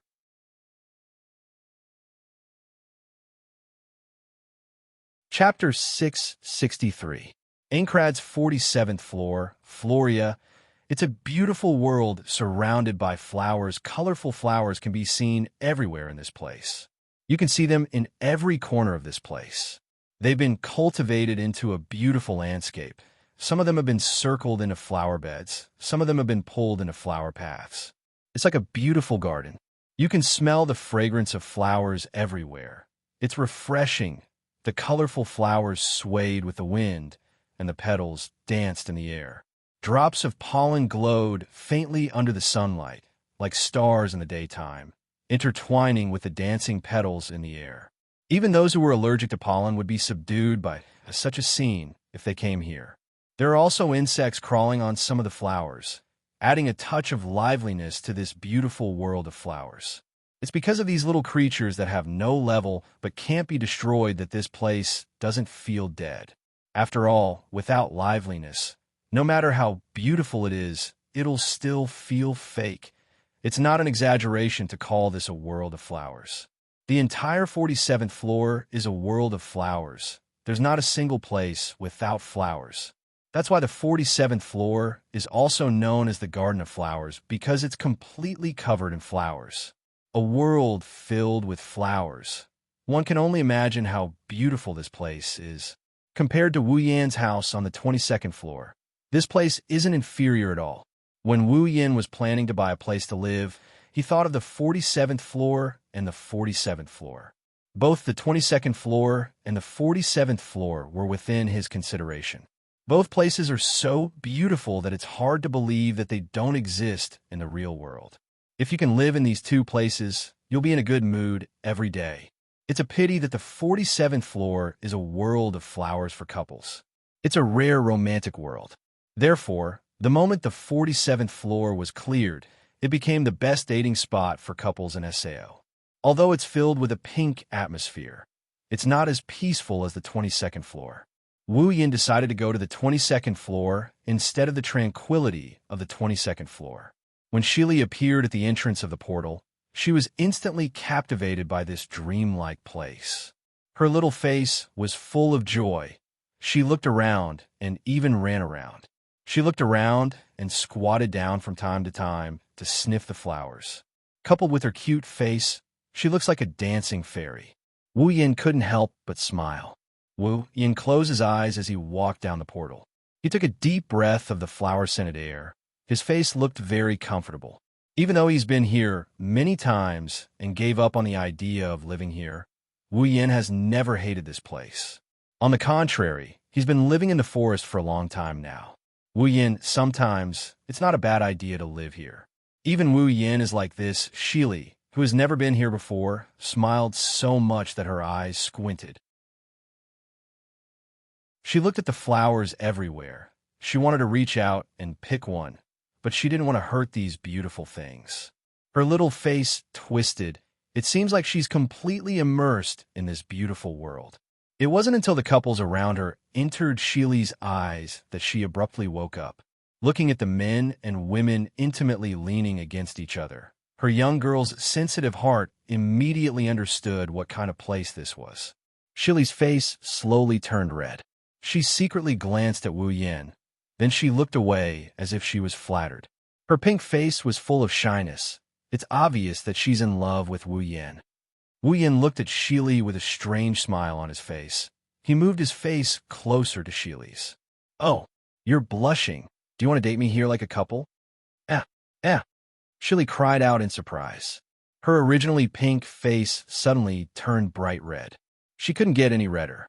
Looking at the face so close to her, Shili felt a little dizzy. She stammered, No, well, what's there to be shy about? Seeing this scene, I'm afraid any girl would have the same idea. Wu Yan smiled mischievously. I just didn't expect Shili to have such bad thoughts at such a young age. I'm not a little girl. Shili raised her blushing face with an embarrassed expression. Not young? Wu Yan's eyes uncontrollably moved to a certain part of Shili's body. Then he couldn't help but sigh. Where are you looking at? Shili raised her hands in front of her chest. Her embarrassed expression turned into shame and anger. Mr. Wu Yan, you're a bad guy. Okay, don't be angry. Wu Yan hurriedly waved his hand. He didn't want to tease Shili and make her angry. His rich experience told him that no matter how gentle a girl is, when she's angry, she'll do things that she wouldn't dare to do normally, and things that she wouldn't dare to do normally would happen. It's best if he didn't step on a landmine. Then, Wu Yan's expression softened. He extended his hand to Shili. Want to have a short date? Shili was shocked, looking at Wu Yan's hand and the gentle expression on his face. Her heart beat faster. Her face flushed red. She subconsciously raised one hand to her chest and clenched it into a fist. Like a little girl in love, she was a little timid and panicked. After a long time, Shili finally plucked up her courage. She reached her hand into Wu Yan's and held it, her eyes flashing with indescribable splendor. holding Shili's hand. Wu Yin looked at Shili's blushing face. He couldn't help but ask, "Shili, is this your first time holding hand with a boy?" Shili lowered her head. She didn't answer Wu Yin, but when he saw her neck turning red, how could Wu Yin not know the truth? For the first time, Wu Yin felt like he was a sinner. Although the entire 47th floor was covered in flowers, it wasn't to the point where there were no flowers. Setting aside the town, there must be buildings in addition to flowers. There are also roads in the wilderness. It's just that they're surrounded by flower beds. There are traces of flowers everywhere. Walking on a road accompanied by flowers, sometimes people will even subconsciously let down their guard, completely forgetting that there are monsters in the wilderness, just like Wu Yin and Shili. Wu Yin was fine. At least he still paid attention to his surroundings, but Shili couldn't. In such a beautiful world, holding hands with a boy she has feelings for, Shili's heart has already flown to the ends of the earth. Later on, several vine monsters wrapped around her hands and feet with their vines, making her look like an innocent girl who has been touched by a tentacle. Of course, in Wu Yan's eyes, it's a feast for the eyes. Fortunately, the monsters on the 47th floor are super weak to Wu Yan. They're no threat to him at all. It's the same for Shili. After equipping Wu Yan's equipment, Shili's level is a bit lower, but her stats are better than those monsters. As long as she doesn't encounter a boss or a labyrinth, Shili can easily move around on the 50th floor. After an unknown amount of time, the top of the memory hill finally appeared in front of them. When Shili ran to the end of the stone platform, a white flower bloomed at a speed visible to the naked eye. With a warm glow, it displayed its beauty. Shili plucked the flower and held it in front of her chest, as if it was a precious treasure. Looking at the flower in her hand, Shili murmured, "If this is the case, Pina can be revived." Wu Yin nodded with a smile. Then his smile gradually turned cold. "The fish on my side has also taken the bait." Shili was stunned. Before she could react, Wu Yin turned around and said indifferently, "Come out, wonderful brush pavilion, no pop-up window, quick update, remember."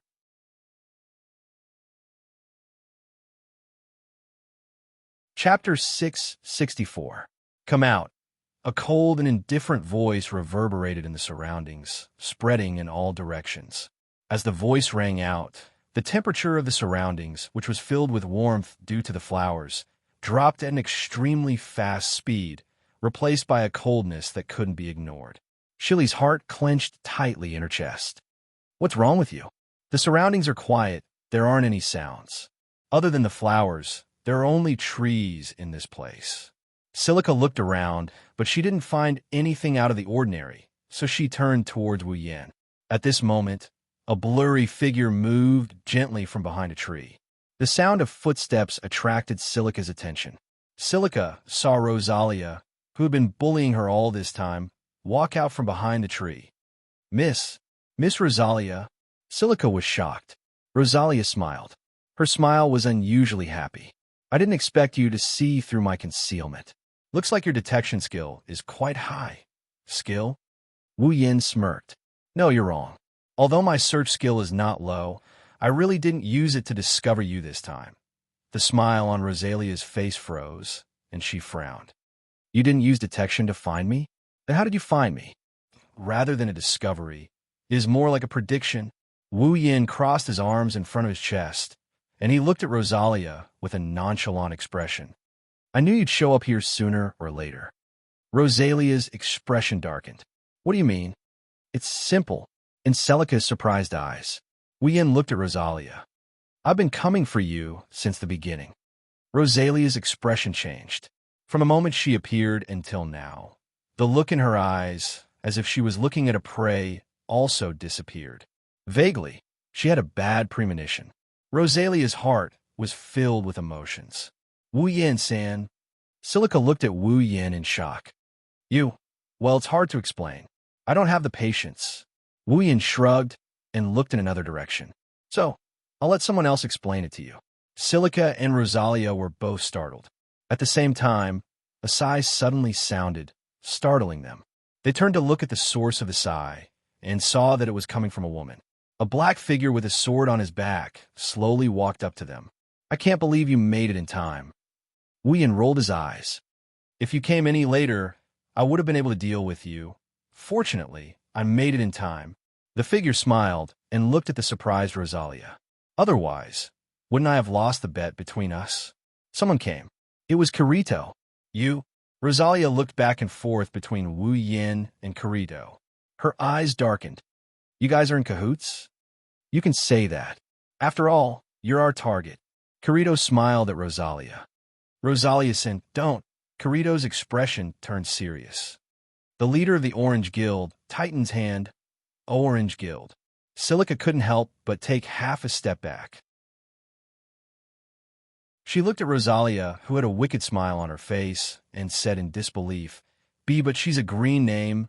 Ah, that's true, Kirito said softly. As the leader of a guild, she doesn't need to do anything herself. I think Rosalia-san is looking for prey and bringing them to her orange companions. That's why her name is green, right? Upon hearing that, Rosalia raised her head, and her expression turned sinister. You knew everything, yet you came here alone. I can't believe you're willing to go this far. I had no choice. Kirito sighed. Well, it's my fault for accepting someone else's request. Request? That's right.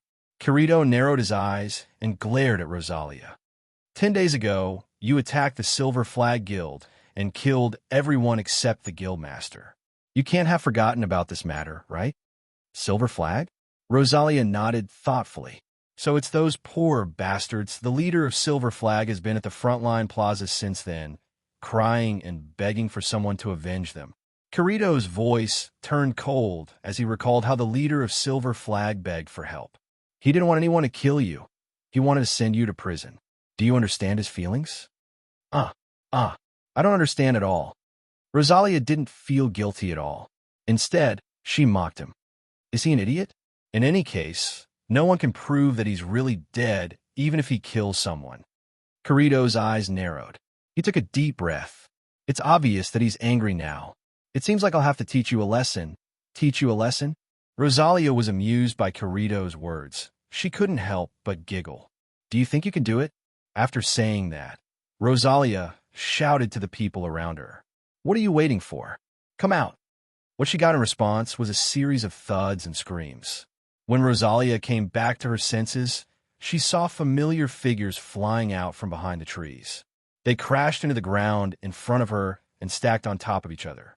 They're the other members of Titan's Hand, Rosalia's companions. What? Looking at her subordinates who were stacked in front of her with their HP remaining in the red zone, Rosalia was truly shocked this time. At this moment, a hand reached out from behind Rosalia and pressed on her shoulder. As you wish, they're out. Wu Yan's voice came from behind Rosalia. She broke out in cold sweat. But I did help them. You don't have to thank me. As soon as her voice subsided, Rosalia's body flew up into the air, and the world spun around her.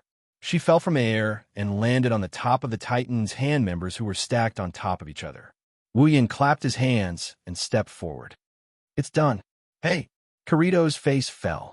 He turned to Wu Yan and complained. You cheated. Who's acting shamelessly? Wu Yan straightened his back like it's only natural. You were the one who stood there and didn't do anything. How could I turn down such a good opportunity? Kirito didn't know what to say. He finally understood why Wu Yan asked him to come out and explain himself. Rosalia, who was at the top of the pile of people, shouted unwillingly, Who are you people? Wu Yan and Kirito looked at each other and smiled. Elven swordsman Wu Yan. Black swordsman Kirito. Wah. Rosalia looked at Wu Yan and Kirito in disbelief. Her face turned pale. She opened her mouth, but no words came out. In the end, she lowered her head. Elven swordsman.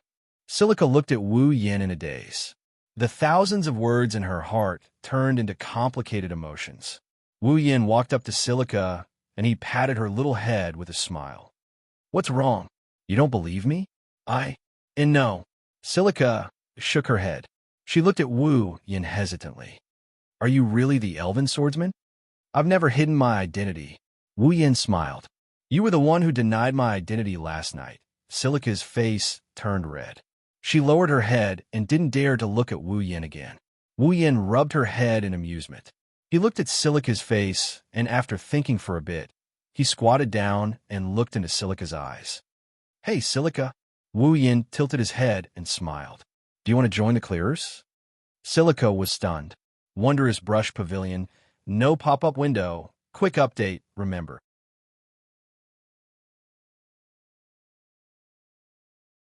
Chapter 665. Aincrad's 50th floor. Inside a hotel, Silica was holding a cup anxiously. Her hands kept rubbing the surface of the cup. Her red eyes stared at the entrance of the hotel, then turned to Wu Yin in front of her with a nervous expression. "Hey, Wu Yin and I said..." Silica pursed her lips. There was a trace of worry in her eyes. Am I really going to be okay?" "Well, relax." Wu Yin calmly took a sip of his drink. Seeing Silica's nervous expression, he comforted her. "Don't worry, you can do it, but..." Silica didn't relax at all. She looked even more worried. She even lowered her head. "A player like me joining the clearers. Don't underestimate yourself."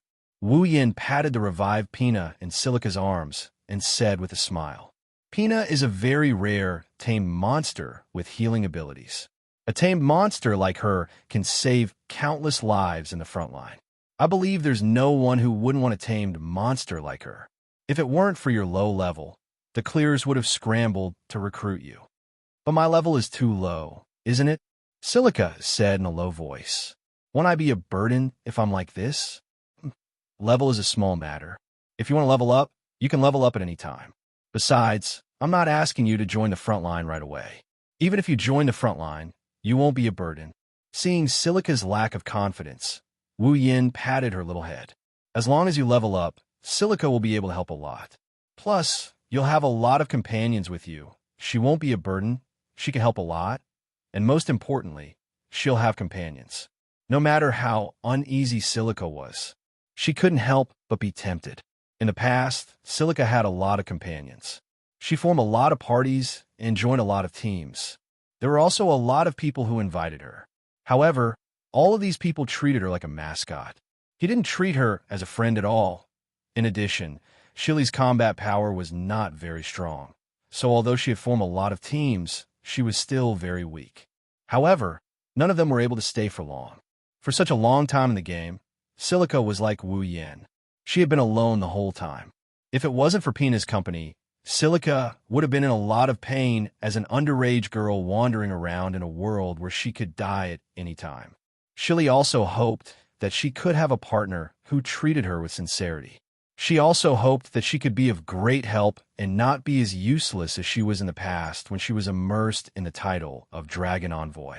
It was also because of this that when Wu Yin saved her and sincerely wanted to help her, Shili chose to trust him without hesitation. Now, not only will she have the opportunity to join the clearers that all players idolize, but she will also have a partner. She couldn't help but look forward to it. But it's also because of this that Shili is so nervous.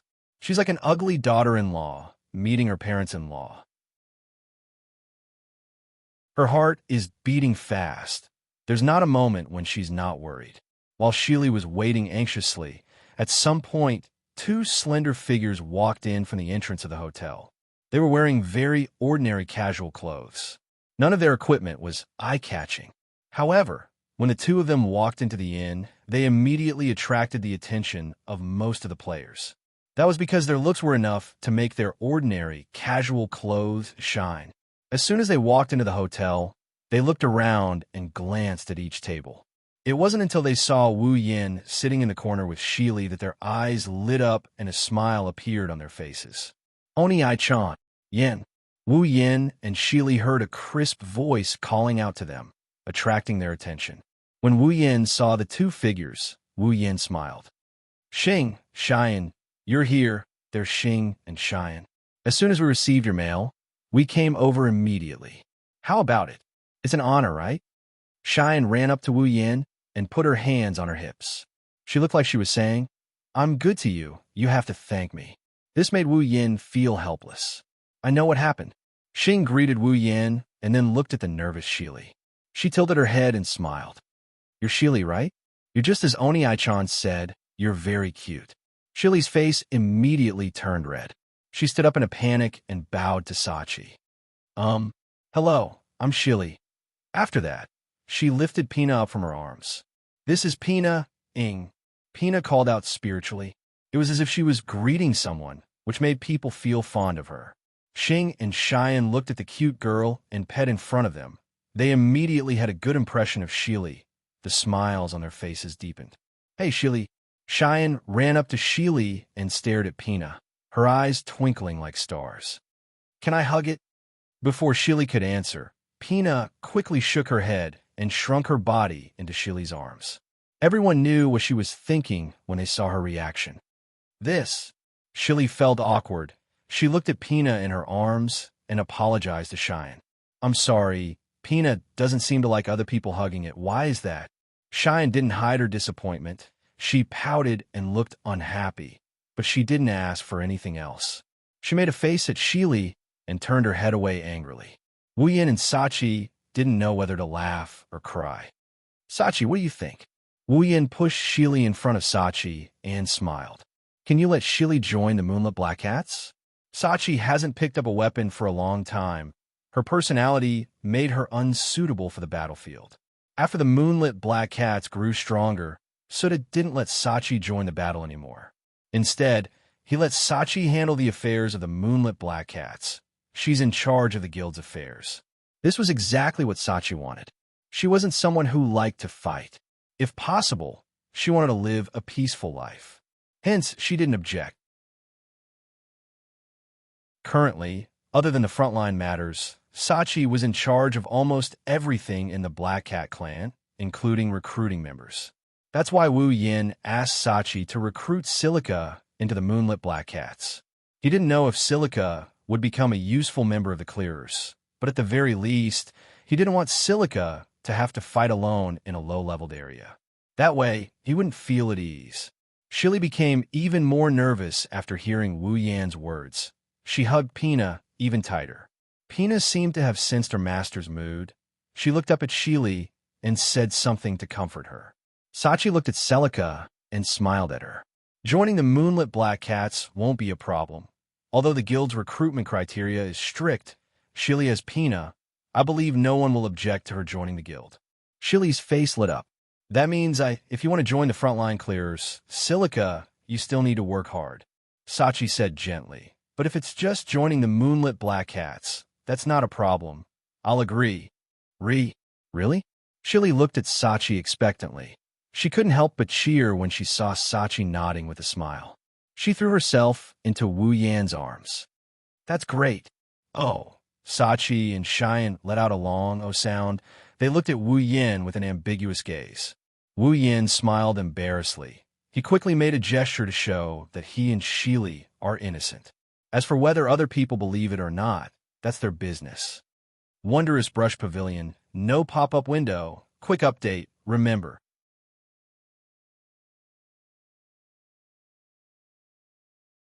Chapter 666. While Wu Yin, Silica, Sachi, and Shine are having a good time chatting, Kirito is having a hard time. Inside an item store, Agile, Kirito's friend, couldn't believe his ears when he heard Kirito's words. You wanted to contact Asuna? Agile looked at Kirito with a strange look. Even his expression became strange. Aren't you always at odds with her? As a member of the Clearers, Agile had seen Kirito and Asuna quarrel more than once in the Clearers meeting. Everyone in the Clearers knew that the relationship between the two was a bit bad. Asuna was known as the Ghost of Strategy, but she was also known as the Berserker. Sometimes, Asuna's methods were unsatisfactory. For example, she lured the boss from outside the safe zone into the safe zone and let the boss attack the NPCs while the players attacked the boss. Even if the NPCs weren't alive, they would still come back to life after a while. Even Kirito didn't agree with this method. Kirito and Asuna had conflicts more than once, and they even had a big fight during the strategy meeting. Now that Kirito took the initiative to contact Asuna, how could Agile not be surprised? Even the Black Swordsman, Kirito, fell for Flash Asuna's charm. Is that why he wants to pursue her? Thinking of this, Agile looked at Kirito with a strange expression. Kirito saw this.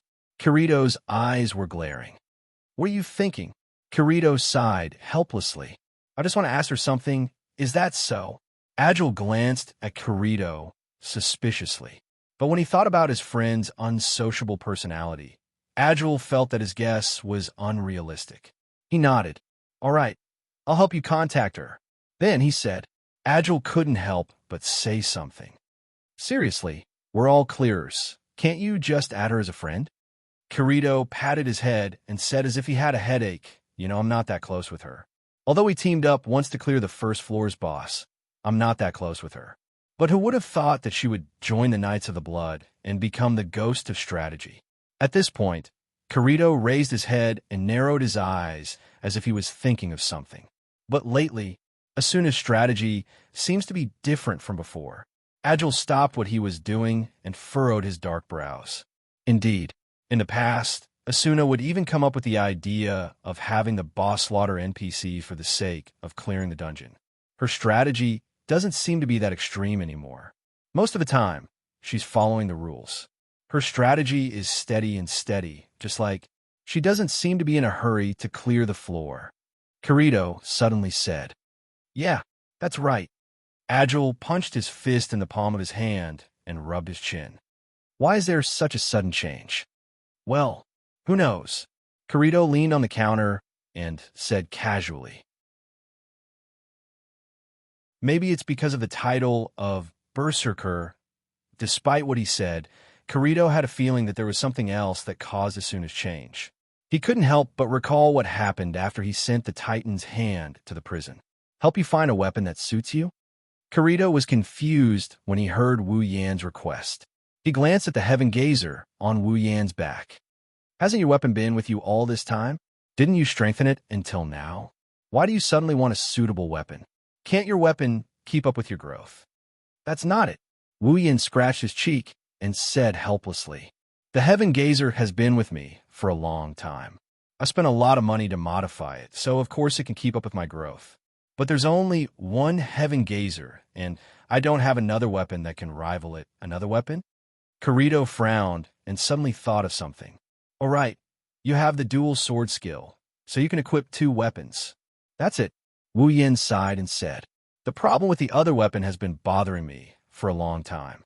I searched everywhere, but couldn't find a suitable weapon. So I have to ask you, no wonder you made a bet with me. Kirito's mouth twitched. So that's what you were thinking. Well, you have more connections than I do. Wu Yan smiled and patted Kirito's shoulder. I don't know who else to ask other than you. Don't you have a good relationship with the Moonlit Black Cats? Kirito turned around and looked at Wu Yan. It shouldn't be hard to ask them to help you find a good blacksmith, right? You're right. I had the same idea, Wu Yan said with a bright smile on his face. Who knew I'd run into you? Kirito choked on his words and became annoyed. I'm a lone wolf. I have some connections, but they're not that good. Did you ask the wrong person? Wu Yan narrowed his eyes and stared at Kirito's face. Kirito-san, are you trying to renege on your promise? No, Kirito said with embarrassment. But I don't know any good blacksmiths. That's easy. Wu Yan rolled his eyes, and he said something shocking to Kirito. I heard Asuna has a blacksmith friend. Go ask her for help. She might be able to point you in the right direction. What? Asuna? Kirito almost couldn't catch his breath. He couldn't help but take a step back. Don't you know, I don't have a good relationship with her? I'm just asking her where her friend is. Wu Yan smiled awkwardly. Even if you don't have a good relationship with her, she won't refuse such a simple request, right? Then why don't you ask her yourself? Wu Yan's smile froze on his face, and his expression turned unnatural. Should he tell Kirito that he didn't dare? That would make him a laughingstock. Under Kirito's scrutinizing gaze, Wu Yan stuttered for a bit. He didn't know what to say, and he started getting angry. Cut the crap. That's what you lost to me. Are you going to help me or not? Kirito sucked in a deep breath. His shoulders slumped as he glanced at Wu Yan's angry face. He had no choice but to say this in a helpless manner. I got it. Wu Yan grinned from ear to ear. Then I'll leave this glorious mission to you. Kirito recalled Wu Yan's stuttering, and his intuition told him that Wu Yan didn't go to Asuna himself, and Asuna changed her mind. There must be something going on between the two. It should be. Kirito pondered for a while and smiled bitterly. Since when did he become so nosy? What happened to them had nothing to do with him. He just needed to finish what he had promised to do. It's done. Agile put away his interface and looked at Kirito. I've contacted Asuna. What do you think? Do you want to ask her out? I don't think so. Kirito quickly refused. Just ask her something for me. I'll ask her. Agile pointed at his nose and said in a weird tone. Is it okay for me to know? I told you, it's not what you think. Kirito glanced at Agile. Fine, what do you want to ask? Help me ask if she has a blacksmith friend. Friend? What? Is there a problem? I say, Kirito, don't tell me you're going to ask Asuna's friend because you know it's hopeless. I told you, it's not what you think. Wondrous Brush Pavilion. No pop-up window. Quick update. Remember.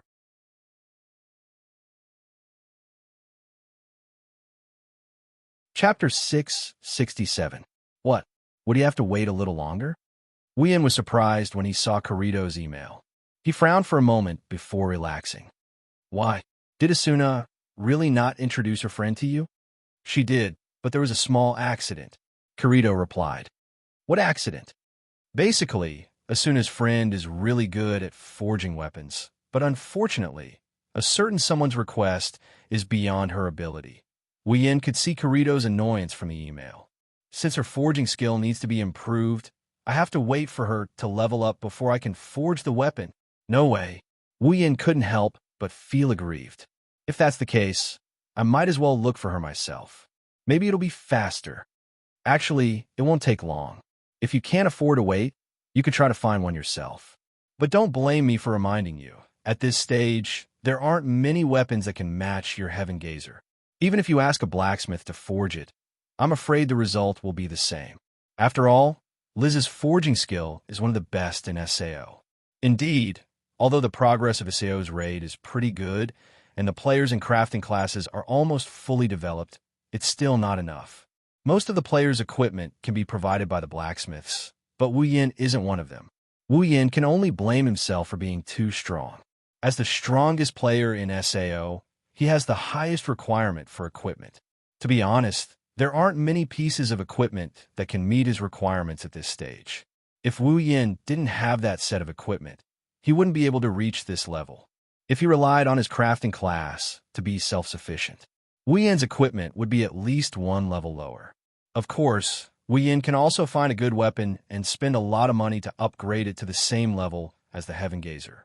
But since he has to find one, of course, he's looking for a weapon with a decent base value. Wouldn't it be better than using those trash weapons to enhance them? That's why Wu Yin got the Heaven Gazer, because of his luck. That's why he got such a good weapon on the first floor. Wu Yin couldn't refute Kirito's words. He decided to wait a little longer. It's better than running around looking for wild bosses to test his luck, isn't it? Also, there aren't many bosses that can meet Wu Yan's requirements. Testing his luck isn't just for show. It's a good thing that Wu Yin hasn't been forced to use Dual Blade Ryu yet. With his current strength, even without Dual Blade Ryu, he'll be able to get by pretty well. If it gets to the point where I have to use it, I'll have to use some backup weapons. I'm just afraid they'll break at a critical moment. Wu Yin laughed self-deprecatingly. He's gone through the hardships that are unique to players. Should he be happy? Or a disaster? But when he thought about Silica's progress, Wu Yan's mood improved a lot. Now, Shilly had joined the Moonlit Black Cats and become a member. Due to the rarity of tamers, Silica's level is a bit low. But since it was Wu Yin who recommended her to join the Moonlit Black Cats, Suda and the others took extra care of Silica, especially Sachi and Cheyenne. The two girls even wanted Silica to join them. In just a few days, the relationship between the three of them has improved tremendously. They're even calling each other sister. Wu Yin can't help but marvel at how familiar girls can be with each other. Right now, the Moonlit Black Cats had already sent some high-level players to help Silica level up. Once Silica matured, her title as the Dragon Envoy would become another attraction on the front lines. Perhaps she could even compete with Asuna. In the original work, Silica's potential was neglected. She had a precious, regenerative tamed monster that could be a powerful support. But she only showed up a few times before she disappeared. Until the end of SAO, she was just a bystander. It's such a waste of an excellent priest. Wu Yin told Kirito to bring him his weapon when he's done. Then, he put away his character interface. As for the materials and money, that's Kirito's problem. Who told him to lose a bet with him? Although he suspected of using the original work to trick him. Well, it's not like Kirito is short on money. Wu Yin said. He's taking pleasure in Kirito's misfortune. It's not like he's doing anything wrong. Unfortunately, before he could finish gloating, an email appeared in front of him, causing him to lose his composure. Did you tell that guy to come to me and introduce Liz to him? Wu Yan's face stiffened. He didn't even need to look at the sender to know that it's from Asuna. Wu Yan took a deep breath and cursed in his mind. Then he burst into tears. It seems like Kirito sold him out. Wu Yan had no choice but to reply. Kirito told you that? You're such a liar. As soon as he sent the email, Asuna's reply appeared in front of him. Since you know that I have a good blacksmith friend, why didn't you come to me directly? Asuna's question is obviously her main concern. Otherwise, she wouldn't have replied so quickly. Wu Yan's face fell. He wanted to cry, but no tears came out. He wanted to know what's wrong with him. Why didn't he just contact Asuna? Is it because he's afraid of contacting Asuna? How is that possible? Since someone is willing to work for me for free, wouldn't it be a waste if I don't make use of it? After replying, Wu Yan stood there in a daze for a long time. Why do I feel like I'm being too arrogant? Wu Yan didn't know how Asuna felt after reading the email. He waited for a long time, but didn't receive a reply. This made Wu Yan feel a little uneasy. This Asuna, is she mad at me, right? This thought flashed through Wu Yan's mind. Asuna might look majestic on the surface, but she can be more childish than anyone else. Otherwise, she wouldn't have bitten him for half the night when he mocked her for thinking too much. Wu Yan pursed his lips and thought for a long time. He still didn't receive a reply from Asuna. He sighed and sent an email. Fine, it's my fault. Tell me, how can I make it up to Asuna-sama to forgive me? Asuna seemed to have been waiting for Wu Yan to say that. She quickly replied after being quiet for a while. 10 dishes. Wu Yan almost died from shock. Are you serious? Have you forgotten what happened to you the last time you ate 12 dishes? Last time, the two had a cooking duel. Since Wu Yan won, Asuna turned the pain of losing into appetite. She ate all 12 dishes made by Wu Yan and ended up with a bloated stomach. She didn't go home that night and stayed at Wu Yan's place for the night. Wu Yan wanted to complain about how Asuna still has the energy to bite him even though her stomach is so bloated that she can't go back. It's not that Wu Yan can't make 10 dishes. He's just worried that Asuna won't be able to finish them. That's more than enough to fill the stomachs of Toka and Astria. From a certain perspective, Asuna is considered a god. Wu Yan didn't know what Asuna's expression was when she saw his email. He felt like he had to wait for another long time. If he doesn't agree to her request, she won't reply to him even if she dies. All right, I'll agree to it. Wu Yan collapsed as if he used up all his strength. He was speechless. Women are the hardest to deal with.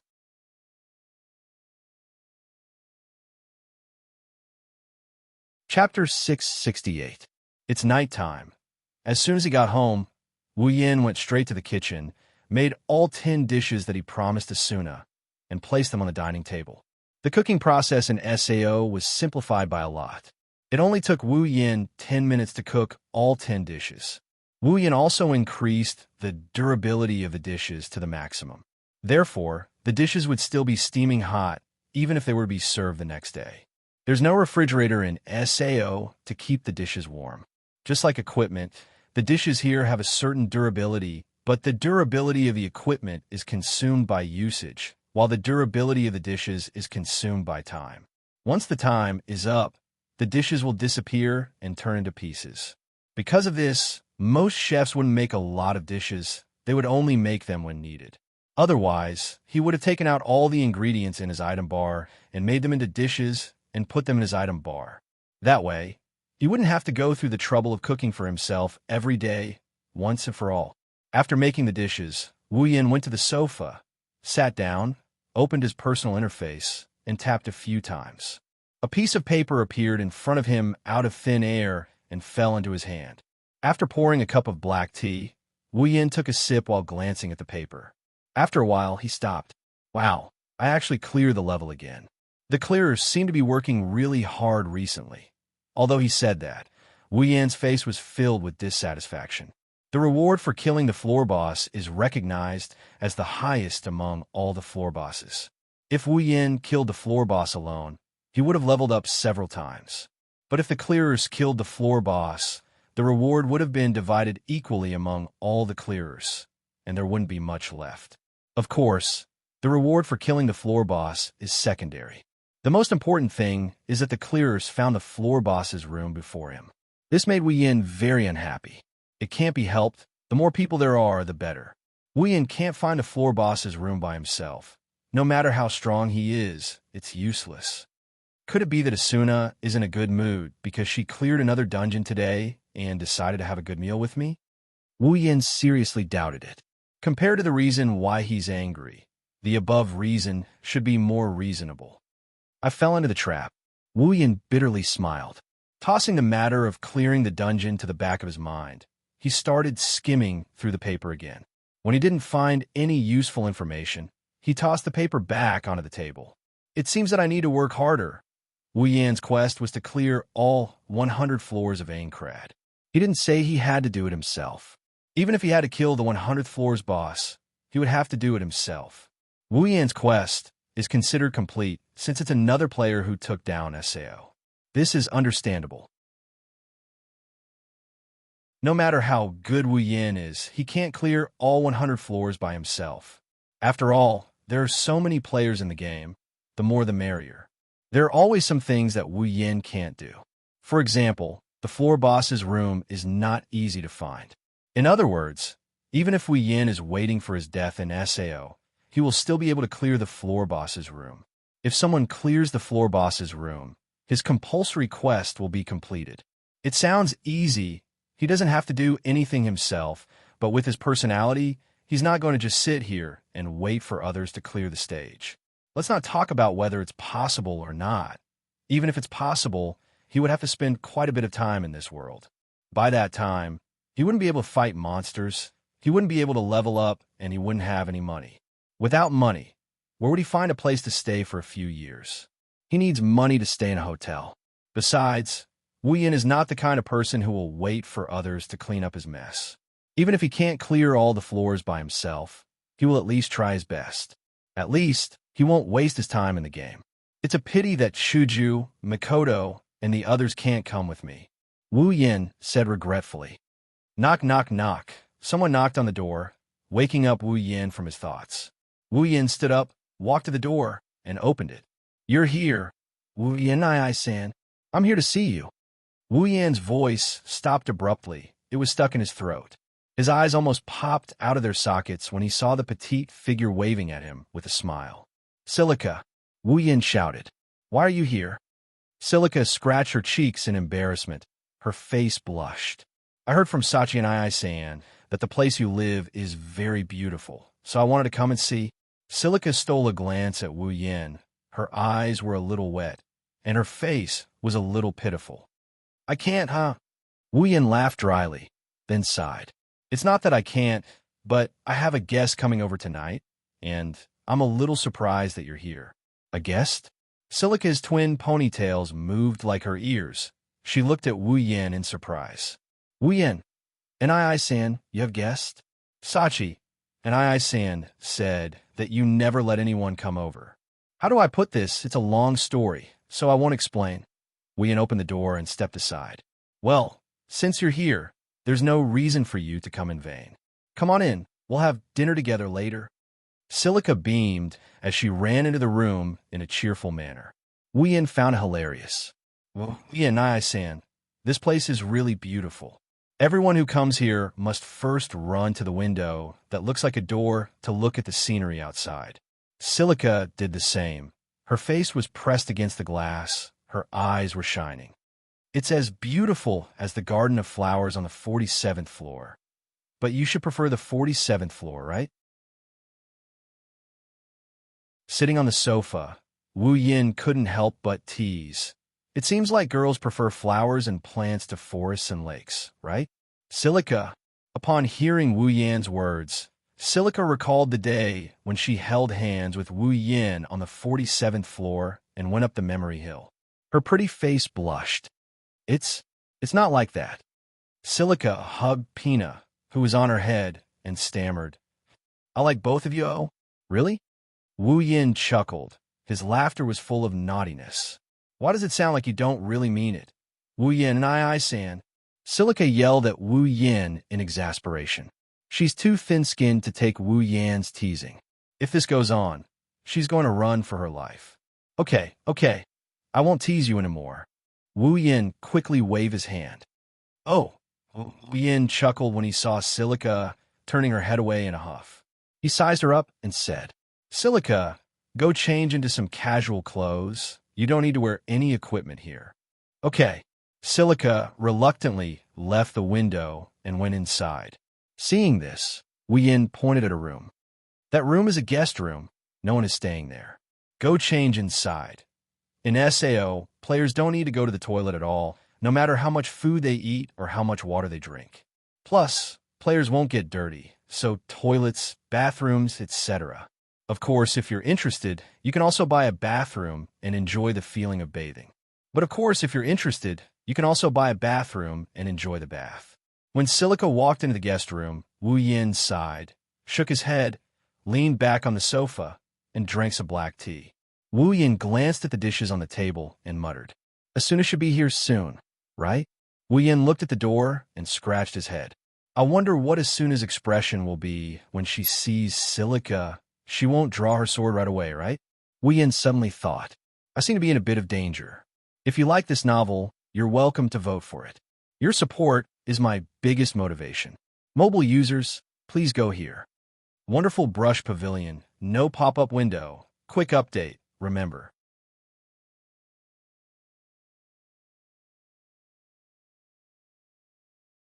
Chapter 669. It doesn't take a lot of time for players to change their equipment or clothes. They only need to click once, and the equipment or clothes will be put on and taken off.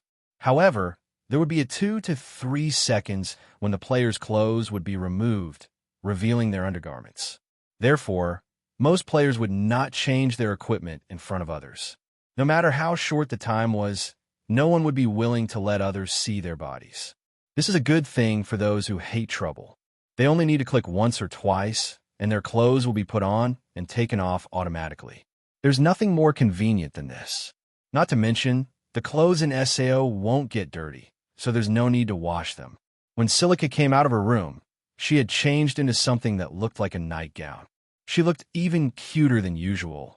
Wu Yin couldn't help but give her a sidelong glance. What's wrong? Silica seemed to be a little nervous. Her hands were clenched together, and her face was red. Don't I look good? Nah, she's pretty cute, Wu Yin commented with a smile. Then, he looked at Silica again. By the way, where's Pina? Didn't she go in with you? Pina fell asleep. Silica walked to the opposite side of Wu Yin and sat on the sofa. I saw a bed inside, so I let Pina sleep on it for the time being. I see. Wu Yin nodded and said with a sigh, What a magical tamed monster. It can even sleep. Look at my tamed monster. It can only fly around and heal me. It can't do anything else after it recovers my HP. I wonder what it would be like if it had a mind of its own. But Wu Yin, Sama's tame monster is really powerful, right? Silica said enviously. Sister Xing said, That's right. Sister Xing said that Wu Yin, Sama's tame monster, is his right-hand man. If they have a tamed monster like that, they won't be afraid of the monsters. You won't be afraid of fighting those monsters. You're much stronger than Pina. Each has its own advantages and disadvantages. Wu Yin poured a cup of black tea and pushed it to Silica. Once Silica's level increases, Pina will become very powerful as well. Yes, I will do my best. Shili clenched her small fists, her fighting spirits soaring. Seeing her like this, Wu Yin was relieved. It seemed that Shili should be doing well in the Moonlit Black Cats. If it was the old Shili, she would only doubt whether she could do it instead of making up her mind to work hard. The only time she made up her mind to try was when Pina died. By the way, Shili, do they know that you're here? Big Sister Xing and Big Sister Serene didn't know that I was coming here. I came here on my own. No wonder. The two of them have always wanted to visit me, but I'm usually not at home. I'm always at the front line. Unless they come at night. Then they'll come at night. That's easy for you to say. Which girl would come to a boy's house at night? I, I'm not casual at all. Yes, yes, yes. Shili is an exception. The two of them chatted like this. From time to time, Wu Yan's laughter and Shili's angry voice could be heard, accompanied by the passage of time, knock, knock, knock. At a certain moment, a series of knocks came from the door, interrupting the two of them who were in the midst of laughing and chatting. Finally, Wu Yan shook his head and stood up. My guest is here, Shili. Please wait. Shili nodded. Her pair of red eyes uncontrollably moved to the door. Her eyes were filled with curiosity. According to Xing and Serene, Wu Yan's house has never received guests before. Even the two of them who are closest to Wu Yan and Sao don't usually come here. Shili thought she would be the first guest to visit Wu Yan's house, but she didn't expect Wu Yan to have a guest. Wu Yan walked to the door and slowly opened it. The first thing he saw was a head of chestnut-colored hair. Wu Yan knew it was Asuna. Sorry, I'm a bit late.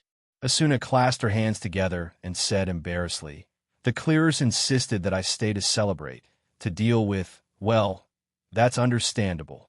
Wu Yan shrugged. You're the Flash, Asuna. How could the men let go of such an idol? Wu Yan stepped aside and said to Asuna, come in. Excuse me. Asuna called out, as if she was familiar with the place. Then, she walked into the room. What she didn't know was that Silica, who heard Asuna's voice in the hall, was already stunned. A girl? Silica looked at the door in surprise. Her eyes met Asuna's, and both of them froze on the spot. What's wrong? Wu Yan came up to them. He was confused when he saw Asuna and Silica acting this way. Do you know each other? No. I don't know. Asuna and Silica shook their heads subconsciously before they realized what was going on. I say. Asuna's eyes twitched. She slowly turned her head to Wu Yan and asked, why is there a girl here? Wu Yan, N-E-I. Shili was also surprised. The guest you mentioned is this. Wu Yan blinked his eyes, and he looked at Asuna and Silica. Then he punched his palms, and he laughed out loud. Are you two jealous? Jealous? Eat, jealous. Asuna and Shili exclaimed at the same time. Then they shouted at the same time, of course not. The loud voice reverberated throughout the house. The roof seemed to have shaken for a split second. This sudden loud shout almost deafened Wu Yan's ears and made him feel dizzy. Okay. No. Wu Yan quickly signaled the two to calm down and patted his head. Why are you so excited? Asuna and Silica remained silent as they looked at each other with different expressions. Asuna's was a little displeased, while Silica's was full of curiosity. This beautiful sister is Wu Yan's guest. Let me introduce you. Wu Yan turned to Shili and pointed at Asuna with a smile. She is Asuna, a member of the Knights of the Blood. Wu Yan then turned to Asuna and pointed at Shili. This is Shili. She just joined the Moonlit Black Cats. She might be your partner in the future, so you two should help each other. Asuna. Shili seemed to have remembered something. She exclaimed. Is this the Flash, Miss Asuna? Asuna smiled and waved at Shili. Nice to meet you. I am Asuna. Nice to meet you. Nice to meet you too, Miss Asuna. Shili quickly stood up and spoke respectfully. Obviously, she respected Asuna a lot. This was to be expected.